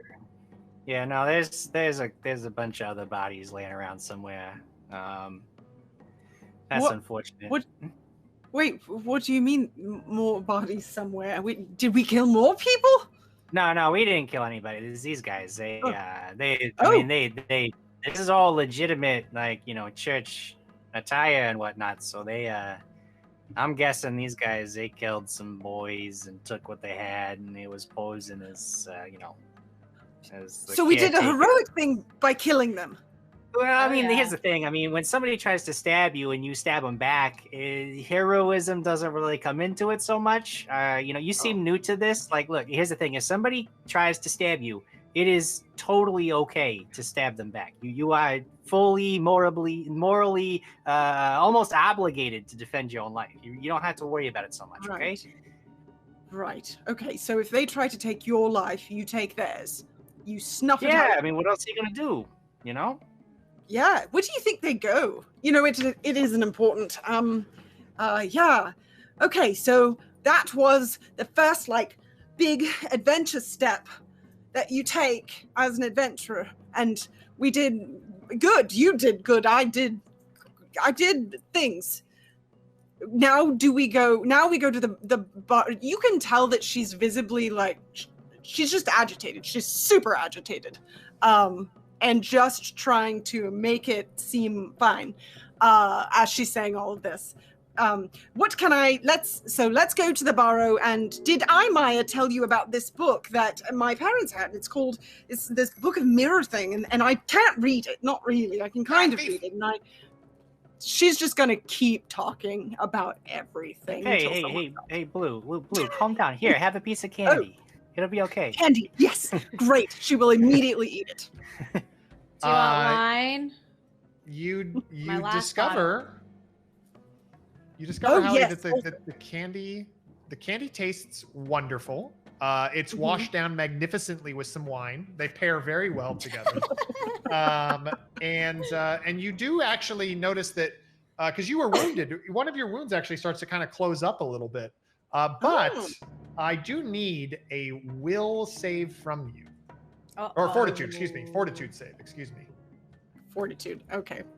Make sure I get the right character sheet. I have too many things. Okay.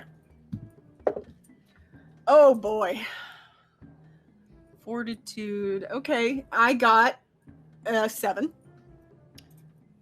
Unfortunately, you seem to have contracted whatever Meyer got, and you are very sick. You are sickened 1, which is a condition you can undertake for 10 minutes, as Meyer did, and just kind of get through it. Or you can choose to throw up this candy, which will give you a new save to not be sickened, but you will lose the 1 hit point that you just got. Yeah, no, she's in reaction mode. She's just gonna throw up everywhere. So why don't you go ahead and do a new fortitude save? Oh boy. Well, you guys. Okay, that's a little better. It's a 13. Unfortunately, you are going to remain sickened for 10 minutes, and you don't have that hit point anymore either. Okay. You are just sick to your stomach. This was a bad idea. It was the wine. I shouldn't have paired it with the candy. It tastes so good. You had to know it was bad for you. Don't have those two together. Oh, is this what killing people feels like every time? No, it's what eating cursed magical candy feels like. Killing people is a whole different thing. I feel like you should have mentioned that before you gave it to me. Now I don't understand. I count this as harm, okay? I count it as harm. She's just like kind of wandering around, groaning loudly and annoyingly. Oh, you definitely are Marcus's daughter, aren't you? Oh, God. Why?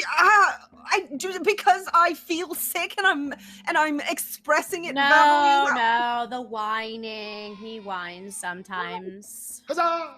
Huzzah! Huzzah! Huzzah! This is miserable. Miserable. You'll be fine. Remember, adventuring sucks. It's for suckers. I don't want to believe that, but I don't have much evidence otherwise. So leaving the bottle sort of by the side of the road with the bodies, apparently, and continuing on, Hallie's sort of nursing her stomach, just trying to slowly drink water, and really wishes she had some crackers. But after about 10 minutes, you start to feel better, Hallie. In the meantime, I feel though, so much better. She's continuing to talk loudly. You have arrived seemingly at the barrows. Alex, you remember the barrows as low, grass-covered hills with a few old, cracked stone markers. You recall that most had overgrown, sealed entrances into the hillsides, and all of this was in the middle of nowhere, with little outside of those facts to help identify it from the rest of the countryside. This is different. Looming large over the main entryway is a monument of almost caricature likeness to Quigley, standing probably 20 feet tall. He has a billboard with a speech bubble next to him. Sir Quigley approves of you. You take note that much of these two structures, the monument and the sign, are covered in graffiti. A lot of it seems to just be an attempt to generally deface the property, but you catch a few choice selections of vulgarity sprinkled amongst the images. The site itself continues further from here towards what looks to be a ticket booth and gift shop, and past that with paved paths and signs leading back into the general area. What do you do? What? What happened? What? I think that what happened here became very famous, and people celebrate it in this way. Yeah, but then they destroyed it. Like someone didn't like it. Oh, that's been my experience of a lot of celebration before. But that does seem strange. And the people who were saying that it was closed for renovation weren't the people that they claimed they were by their clothing. Then what does that mean about what's happening? Maybe they did it. I'm gonna look around and see if I see anything interesting or any hints of what happened. Who did this? Yeah, perception check or I'll give you survival too. It's all right. I rolled a 5, so 8. People did this. I mean, you were on to something there, Alex. You feel fairly confident that, obviously this is an area that is of some, I mean, its significance, and obviously the world does too. So this has been turned into some sort of thing. And it does seem, you would guess that all of this graffiti is new. Like, it seems freshly on there. It's not weathered in any way. It's not chipped off. Yeah. This is not right. Meyer, are you taking notes? Yeah, that's what I'm always taking notes. What? I'm just making sure you're on top of it because you're our personal note taker. So. Oh no! I'm sorry. I do want to clarify. I don't work for you, and I understand that many of our goals are going to align here. But when I take notes, it's mostly on what you're doing and the various things that happen around you and reactions to the actions that you're taking. Why me? Well, it's not you specifically. I mean. You did say you. Well, I understand that. Listen, it's very complicated. Do you remember how there was like confetti falling from the sky? Yeah. I do. Yeah. Now, that's not exactly a common occurrence. It's not something that's supposed to be happening, right? We believe that it is, well, about the people that I work for, believe that you are somehow connected to some of the things that are happening. Perhaps, if not you directly, then something that you are about to be involved in. It even I don't really know. It might not be you. It might just be something that is going to happen near you, which is why I'm here just to observe. It actually might be Blue here. She might actually be the key to all this. You might just be incidental to the whole thing. No offense. Being incidental, that's not a bad thing. I probably have nothing to do with anything that's important at all. Well, you did admit to being Markus's daughter, and Markus, he was involved in the whole thing with the demons and whatever 20 years ago. So I don't know. That's the thing is I don't know. I'm just here taking notes. But I just want you to understand, and it's not that it's all technicalities. I'm just letting you know, I'm not your note taker. I'm like a guy taking notes for somebody else. Wait, I'd like to hear more about the demon part. What was that? What you don't know about the demon. Did Markus ever tell you about the Markus? He told you about the demon, right? There's some it's one of those, destroy the world, take over the world. Things always happen. There's always some lich or a demon or a devil popping up somewhere that's like, oh, we're going to destroy everything, cover the world in darkness. And then there's a bunch of heroes gather up and they go and stop it. It's like, there's probably like 8 other groups of heroes trying to stop the end of the world right now, as we're talking. So it's just one of those things that I think your father was doing. He never told you about any of that? Well, I just didn't know it so demon-centric, I guess. I was assuming it was a demon. It could have been a devil, some kind of extra plane of being. I guess I don't remember the specifics, but I know the Church of Arendelle was super involved, so that's why I'm thinking demon. Oh. I'd have to look over Hallie, my notes. Hallie, you do know that your father had a lot of adventures and exploits, and he did talk about some of them, but there was certain things that your dad was not seemingly interested in talking about, or you would guess maybe polished up a little bit to tell you. He didn't specifically mention a demon, but he did always sort of trail off when getting to the part that made him leave the adventuring life behind. He just would usually say adventuring was for suckers, and kind of leave it at that and give you a little wink. There are lots of stories, but I suppose could go.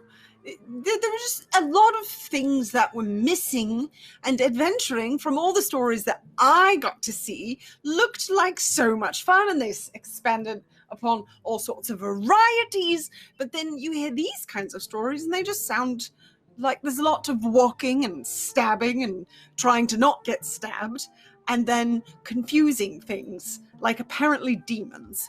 So I just feel like I'm learning a lot, and I don't know how I feel about it. It's really I'm pretty sure demons isn't the half of it. I heard that there was some kind of dragon involved at one point, and then there was like a, let's see, I was digging into some records from Traps Pro. There's like some kind of like shadow god or something that they fought again. I don't know. A lot of this stuff is pieced together from other firsthand accounts, and your father might not even have been involved in some of it. There was some guy with a hammer that was a big deal for a long time, and then there was obviously Alex. Yeah. She might know a lot of it. Alex, you were there. What was it, huh? Yeah, Alex has sort of been nodding or going along with the story. Well, the guy with the hammer is Crag, but remember, Crag is not here. Oh no, he definitely died. I remember that. Died. Well, your dad did have an obsession with cups. Did he tell you that? Yes, it was hard to avoid that. I did live with him for a long time, and you can do lots of interesting things with cups, though, I will say. You can fill them with soup, with water. You can carry marbles around if you so choose. Great for a child. In the meantime, as you guys are walking in, you have presumably, as you get up to the ticket booth, there is no one at the ticket booth.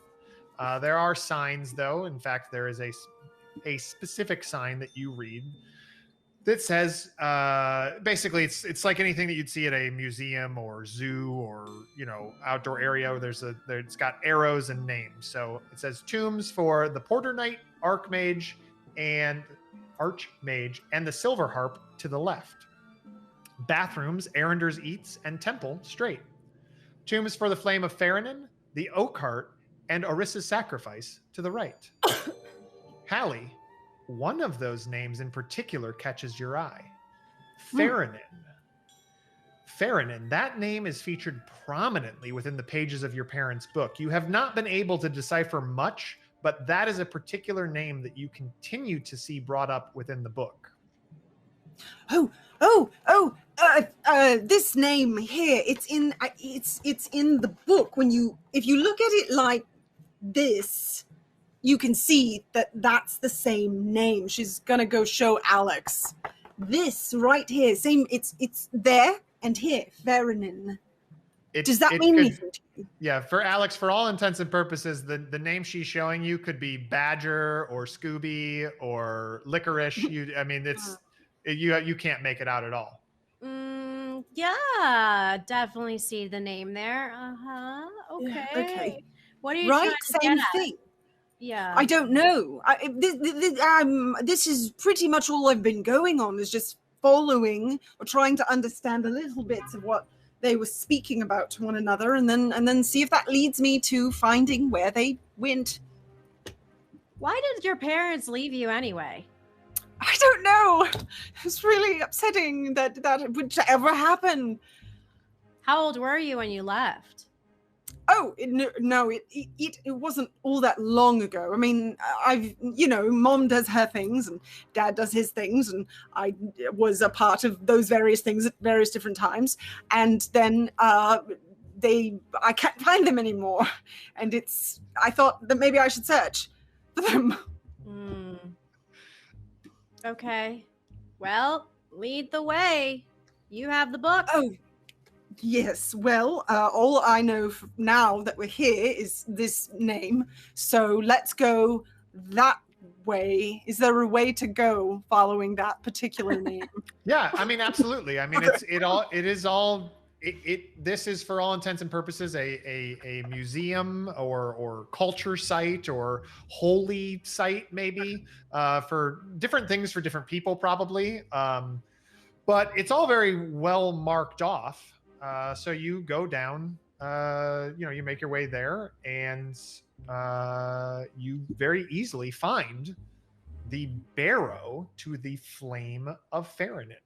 There is an entryway to go in. I mean, Alex, you again recognize that this is fairly similar to the one that you went in. I mean, the one you went in is over there, but this one is here, and it looks similar. The one that when you went into it, it was overgrown and et cetera, but this is, cleaned up and shored up. So it's kind of safe and clean. And there's little signs here that say this grass is from the blah, blah, blah era that did this. And this tunnel is 373 feet long and, was dug with simple tools. And, it's all sort of things like that. Mm-hmm. Well, from what I remember, this looks like the place. Man, they really just ate us up. They loved us. What the hell happened, though? And you do, on these signs, Alex, you notice that Quigley's name is everywhere. Sprinkled in is Orissa's name, and the Knights of Arender are featured prominently throughout this whole escapade, here of all of Quigley's doings and all that. You and the remaining members of the party do not seem to be mentioned at all. What? Where are you in all of this? I don't know. This is ridiculous. It's all Quigley. It's always, Quigley this, Quigley that. I start bullying for. Why is it always Quigley? Where's my... Oh, this sucks. I don't want to be here. Maybe you should hire a better marketer. That's what it looks like to me. That maybe Quigley had a marketing. Hey, person. Meyer. How do you feel about representing me? I'm not the marketing director. That's not the business that I'm in. You guys really seem to misunderstand my purpose quite a bit. Either way, what we're dealing with here is it looks like the Church of Arendar has gotten in some bed, doing most of the marketing. To be honest, and no offense, but if what I've heard and read about some of the group, the church is probably not going to put your names very prominently. I mean, if I remember correctly, there was some shirtless guy who pooped on floors, and then there was you, who there's rumors about some really shady stuff in your past. The church just isn't going to want to associate you with their little theme park here that they've set up. Okay, yeah, I get it. Okay, fine. Well, I'm going to make a shrine to myself when we come back, when we're done. That's the way to do it. You've just got to take it and make it yours. So you guys enter the flame of Theranin's barrow. The barrow's tunnel entrance takes you sloping under the hill and would be completely dark were it not for the sconces adorning the walls, casting the scene in a well-lit amber glow. It is in fact very easy to see within the tunnel due to this light. The sconces themselves each feature a carved figure of a beautiful woman, covered in intricate designs that suggest she is composed entirely of flames. As you look at these figurines, you'd swear they were moving, dancing even with the flickering light from the flames.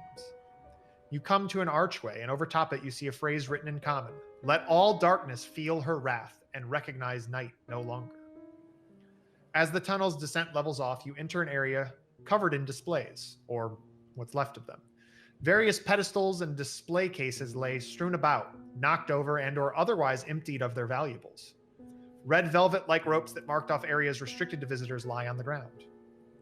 Wooden crates packed with straw are amongst the items you see about the place, and looking within these crates reveals what presumably happened to the items on the stands. Most strikingly, there are bodies. An older gnome man and that of a young human man, no more than 16, lie unceremoniously together in a corner of the room. It's easy to see they were dragged to this position and had what clothing and belongings they were wearing stripped from them. There are two ways out of this room. One is another tunnel leading deeper into the hillside. The other is a door marked staff only. Well, I think those guys killed these guys to get their outfits. Wait. Oh. Well, why do you think they did that, though? That makes a lot of sense. One of those bandit guys would look like he was really squeezed into that probably that gnome's armor. Didn't fit him at all. I should have picked that up right away. That guy was like practically squished in there like a sausage. It was kind of funny, honestly. Oh, well. And it's true what Meyer says. That guy was squeezed in there. You should have picked up on it. It's amazing he was able to fire his bow and arrow at all. It's probably how he was so easily able to identify the neck as the vital spot. Totally unprotected. It was just like coming out of there. So it's just the staff door and then another tunnel leading into the hillside. Well, I mean, we're here. Shouldn't we see what's in the staff door? That's where Yeah. Wait. And I push her aside. I'm like, wait. Let me be the rogue here. Let me check her traps. Oh, traps. Yes, I've heard of those. That's all right. That would be something really weird for the Church of Arendar to be trapping the doors in a tourist attraction. They have liability insurance through the roof. There are 2 dead bodies right here. I mean, who knows? They're trying to hide out in the staff room and do some things. I don't know. We're in check, though. Here we go. That would be... Wow, checking for traps in Pathfinder 2. Which... Perception. Perception, thank you. Yeah, you might have a specific check for traps stat under in perception, but it would just be perception if you don't have that, Alex. Oh wait, I do have trap finding. Hold on, let me. Trap finder. You have an intuitive sense that alerts. You get a +1 circumstance bonus to perception checks. Okay, perfect. So perception is 16. That's 21, 22. 22. This looks to be an untrapped staff-only door. Okay, then I back up and go, all right, young lady, you go ahead. Oh, I will. Yeah, she'll walk right ahead, open the door, and walk right through it if she can. Great. You walk about one step into what appears to be a storage closet. Well, this place is fascinating. She'll pick up whatever she can and show it to them. Sure. Is it just you're just grabbing something, or are you looking? Unless there's something, unless it seems like there actually might be something helpful in here, but I'm assuming there is. This is kind of like a storage slash. I mean, you would. Well, Hallie, you wouldn't, but Megan, you would know. Like, staff would use any type of room for break room. So this is like extra parchment is here, cleaning supplies, some of the like materials that they actually have the cases, like the red velvet pillows. There's extra one of those. I will take it for sure. Yeah, absolutely. You can have a couple red pillows. And new pillows. Oh gosh. You seem to come across in the back there, just behind some of those extra bottles, looks to be a healer's kit. Ooh. Oh no, actually, look, good. That probably doubled for a first aid kit for the museum or whatever. Gotta have those things around next to the coffee maker. Well, did you find anything, child? I found this kit to help us heal, which is really great. I hear those are great whenever you're an adventurer. And then also I got these pillows, and the rest of it seemed to be like a general closet. But there are always interesting things in closets. You learn lots about people by the stuff. Right, like the broom right there and the dustpan. So they're clean people. Well, I mean, you could take a look at the broom and the dustpan and see, like, do they have dust on them? Then that might mean that they don't use them. And then what does that mean about them? I'm just saying it can be important. Listen, I've had a lot of free time on my hands before now, so we should keep looking for my father. Yes, your father. Yes. Guess we'll go down the hallway. Doorway beyond features another tunnel that leads deeper underground. As you approach an opening ahead, you can hear voices and movement. Stepping into another large circular chamber, you see several figures standing, surrounding something laying on the ground. Again, the various displays around the room have been raked over, and large open wooden crates litter the area. There is a large doorway at the back of the room. Well, I don't know where in the hell she came from. I thought we weren't supposed to take them out of the box. We ain't talking about that. Why? I don't know. Do I look like the one with all the answers? It doesn't matter. Throw it in one of the boxes and let's get a move on. This place gives me the creeps. As the group begins to move about, and you can see more clearly what drew their focus, there seems to be a blonde woman laying unconscious on the ground at their feet. What do you do? Are they moving out of the room? I'm sorry, say it one more time. Sorry. Are they moving out of the room? So they, there is a large doorway towards the back of the room, and the most of the group starts to disperse, but two of the individuals, like one has grabbed the arms, one has grabbed the legs, and they're starting to move that person towards that back doorway. The other guys seem to be moving more towards some of the other, museum features that they, I guess, still have yet to pack up. But you guys are kind of just coming down this tunnel, and I would assume you've all slowed down to a point. So you're kind of like creeping low to kind of see down there, but hopefully they don't see you. But it is very well lit in here, and if you don't take precautions, there's probably a solid chance they will see you. There is one other thing that does come into your mind, Alex and Hallie, though. You do know that you're obviously, Hallie keeps talking about it, you're looking for her parents, and Hallie's mother does have blonde hair. Oh.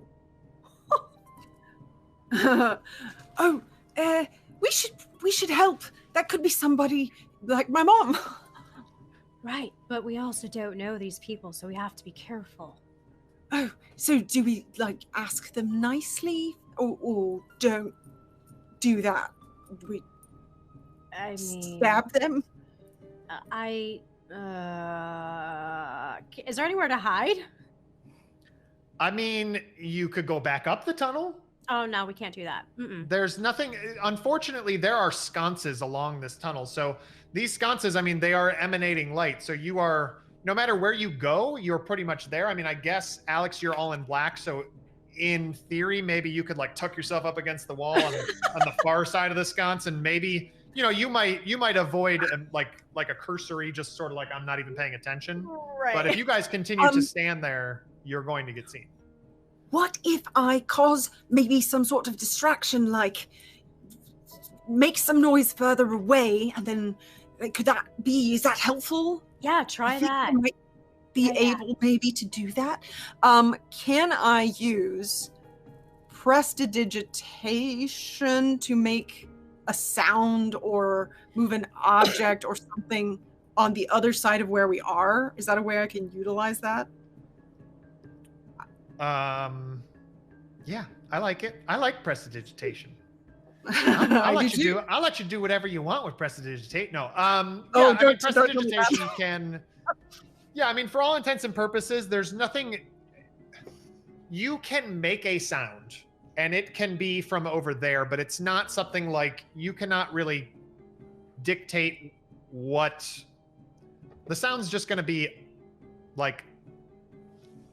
It's going to be like a boom or a high pitched sound. You know what I mean? Like there's no in between. You're either like that's a whistle or a thud, and it's from over there-ish. I just wanted, even if it was just a like rock that I moved sideways to make some kind of noise. It can just be it doesn't need to be anything fancy. I just want to see if I can make it. There's a lot of little apparently historical artifacts around. You could probably just sort of shake one of those, move one of those. They seem fairly light. Yeah. That's what I want. So you look towards one of the, maybe it was a vase at some point, maybe it's a bowl. You're not really sure, but you kind of focus on that. You direct your energy there, and the bowl sort of rocks. You know, two or three of the guys look over there. What? Hey, I told you to be careful with that. I was being careful. Well, be a little more careful. So they kind of argue for a moment. Now we stab them, right? Distracted and stab. You want to stab them? I've never stabbed anyone before, but I could try. I kind of thought you would stab them, and then maybe I'd hit them over the head with my two staves. One's a staff and one's a bow staff. I'm gonna take out. Maybe we can stab you. Oh no! It's very clear that these guys have heard you at this point, and the individuals are like, they all sort of turn to look at once. There's the two guys in the back that have just about made it into the doorway with the body, but most everybody else has now turned to you. This guy who has seen you has drawn his sword and is basically saying, "Everybody, get him!" We're gonna roll initiative. Roll initiative. Oh boy. Hey. 7. 26. Woo, Jimbo, nice. 26 for Jim. Wow. Can I use hero points to reroll initiative? Absolutely. You can use a hero point to reroll any D20 roll. I will do this. Okay, that's a little better. That puts me at 16. Okay, Yes. Hallie's at 16. Where are you at, Alex? 10. Not great. 10. All right. Okay, so this whole time Meyer was probably just sitting there plotting and trying to develop his stratagems. And so he was pretty ready. I assume he knew this was going to happen, so he's going to be first to act. Sure. I will grab. I'm actually going to draw a very small crossbow, and load it up. And that's it. That's all I'm going to do. No, I'll take a step into the room, and I'll actually go to one of the corners, probably the corner immediately to my left. That's all three of my actions. Do you have like your back up against the wall, or? Yeah. Okay. So you guys kind of see Meyer sort of do all of this in stride, moving over there to the left. And that brings us to my turn. So there are a number of individuals with swords drawn.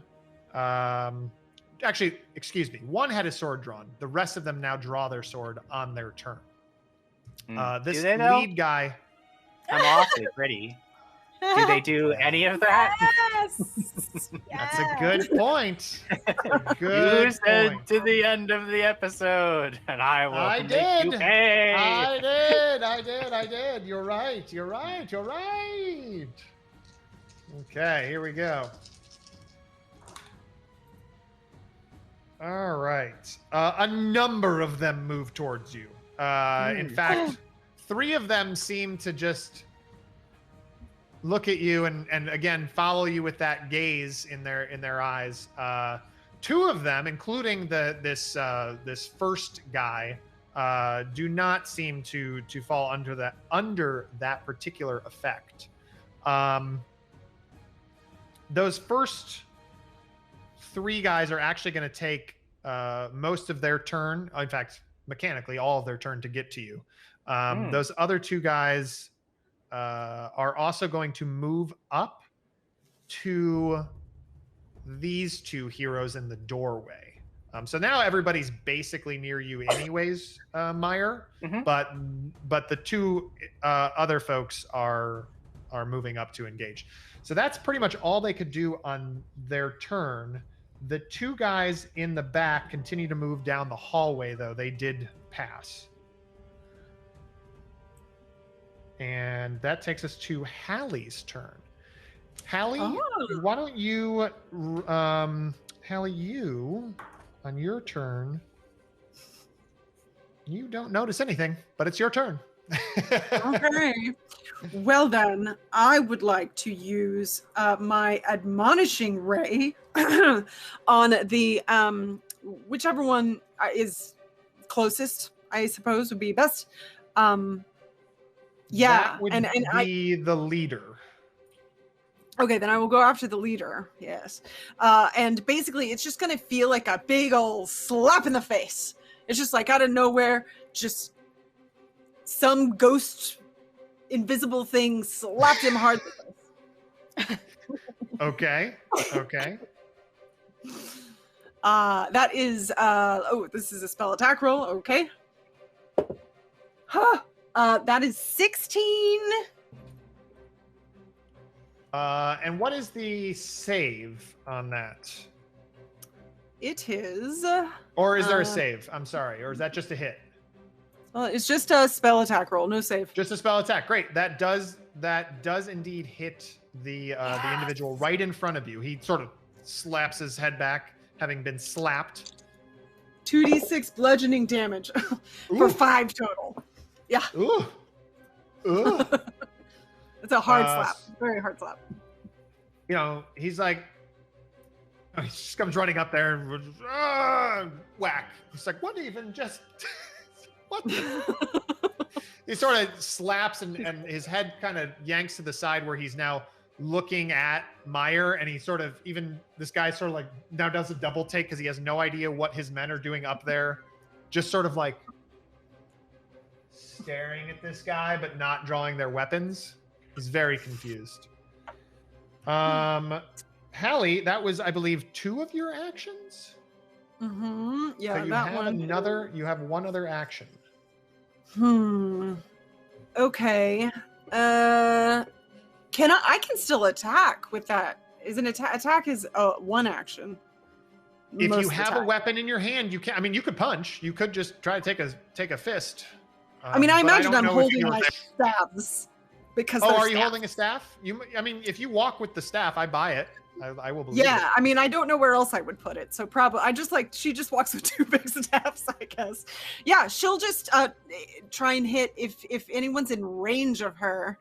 Yeah, I mean the same guy that's that same guy right in front of you. You can just give him a whack him. Whap him with this bow staff. Okay. The right die. Okay, that's actually better. That's a 16.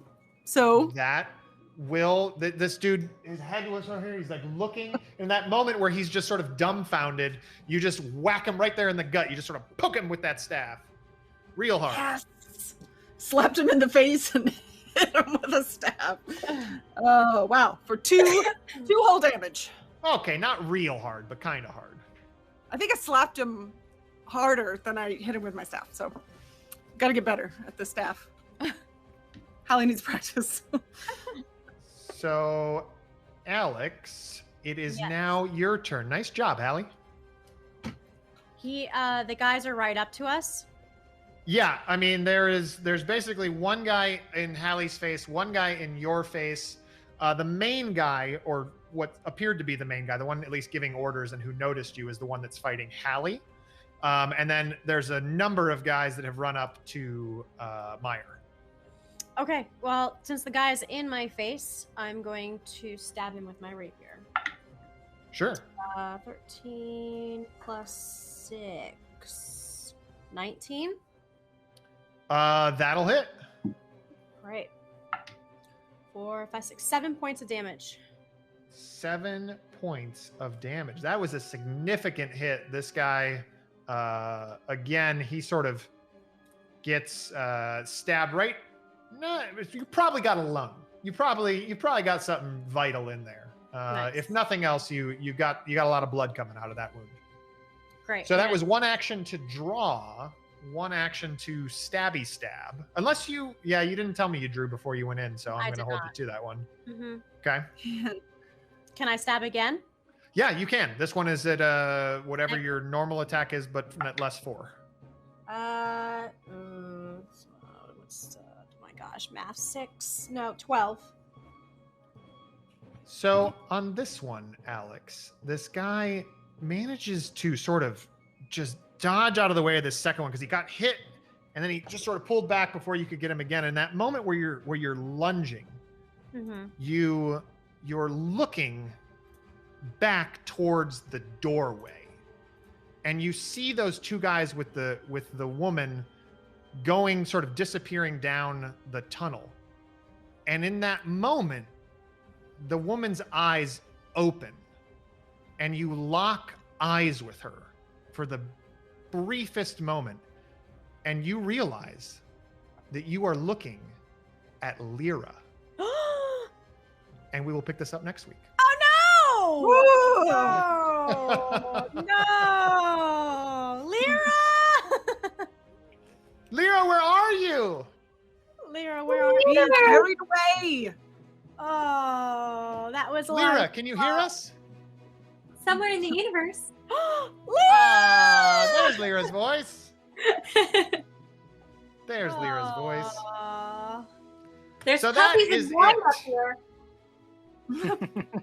I'm sorry, Lyra. I'm sorry, Ashley Seal. So, peek behind the curtain. We were trying to get Ashley into this episode, but it didn't quite happen due to some tech issues. But Ashley will be joining us next week. The reason I'm looking down is because I'm looking for the name of our winner here for the Norse Foundry giveaway. So we have a Norse Foundry giveaway to do. It is happening right now. You entered the contest through Gleam.io, lucky individual. You are going home or staying home, getting dice sent to you. A wonderful set of dice is going to, drumroll,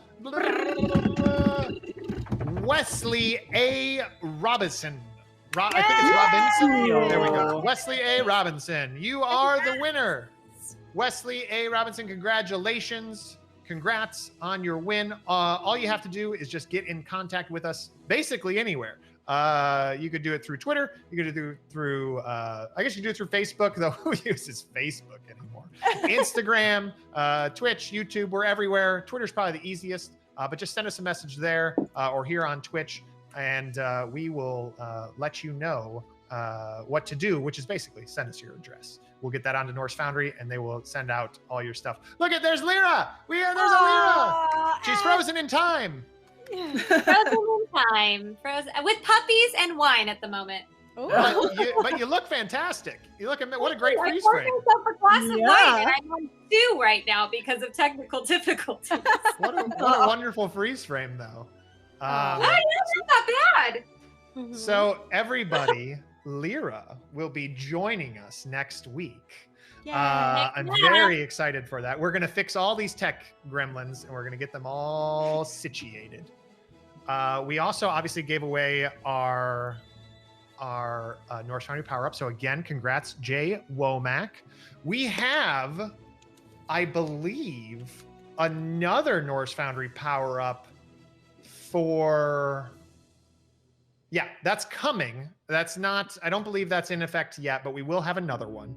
So stay tuned. Stand by for that. In the meantime, there's going to be another show next Friday. And let's read some comments. Let's see what everybody was up to in chat. Oh, we're getting rated by CFRPG. Thank you. We're getting rated right now. Yeah. Thank you for the raid. Unfortunately, we are wrapping up at the moment, which is a bummer. But welcome everybody. This was our first episode. And Adam, you did so good. Yes, good job, Adam. Thank you. I hope I did okay. There are things I wish I would have done better, and I know afterwards I'm gonna be like, Jim, just give it to me. Just tell me all the things I screwed up. Just let me have it. Just take it all right there. But thank you, everybody. This is our first episode of our new season called Power of the Universe, but it's part of our Dragons and Things show series, adventures. And I'm the GM of it apparently. But let's read some comments. And it's amazing. It's just the start. It's the start of something new. Come on, guys. You know that song? That's musical. We got it. This is Granny Carol says congrats. Granny Carol says congrats on a first episode. Remember that having fun is what matters. This is true. This is true. Very true. Oh my gosh, Fluffy Walrus 84 right off the bed. First of all, I love their name. Fluffy Walrus. That's awesome. Oh. Batman Sarah pointing out there's going to be 2 oracles in the party. Oh, that's true. Two don't know. very different oracles. We don't know. I mean, it's on your lower third. Oh, okay. During all that chaos, we had coins flying left and right. It looks like okay. Everybody wants to either give or take coins from Alex. So Gary Bones, Penguin Witch Doctor, twice, and let's see, Kitsu723 gave Alex coins, but then Silent H and just Silent H took a coin away. So I think you're at like a net 3 for all that. Oh, thank you. Thank you, guys. Then Kyle Rubarts tossed a coin to Hallie. And so did Zippy Karma. So you're up 2. And then but there was a new thief. The real Gobshite stole one from Ippy. I don't even know what that means. Who's Ippy? So who? And then Silent H stole one from Aelx. Who's typing these? Aelx. Aelx? Oh, and we got a coin again.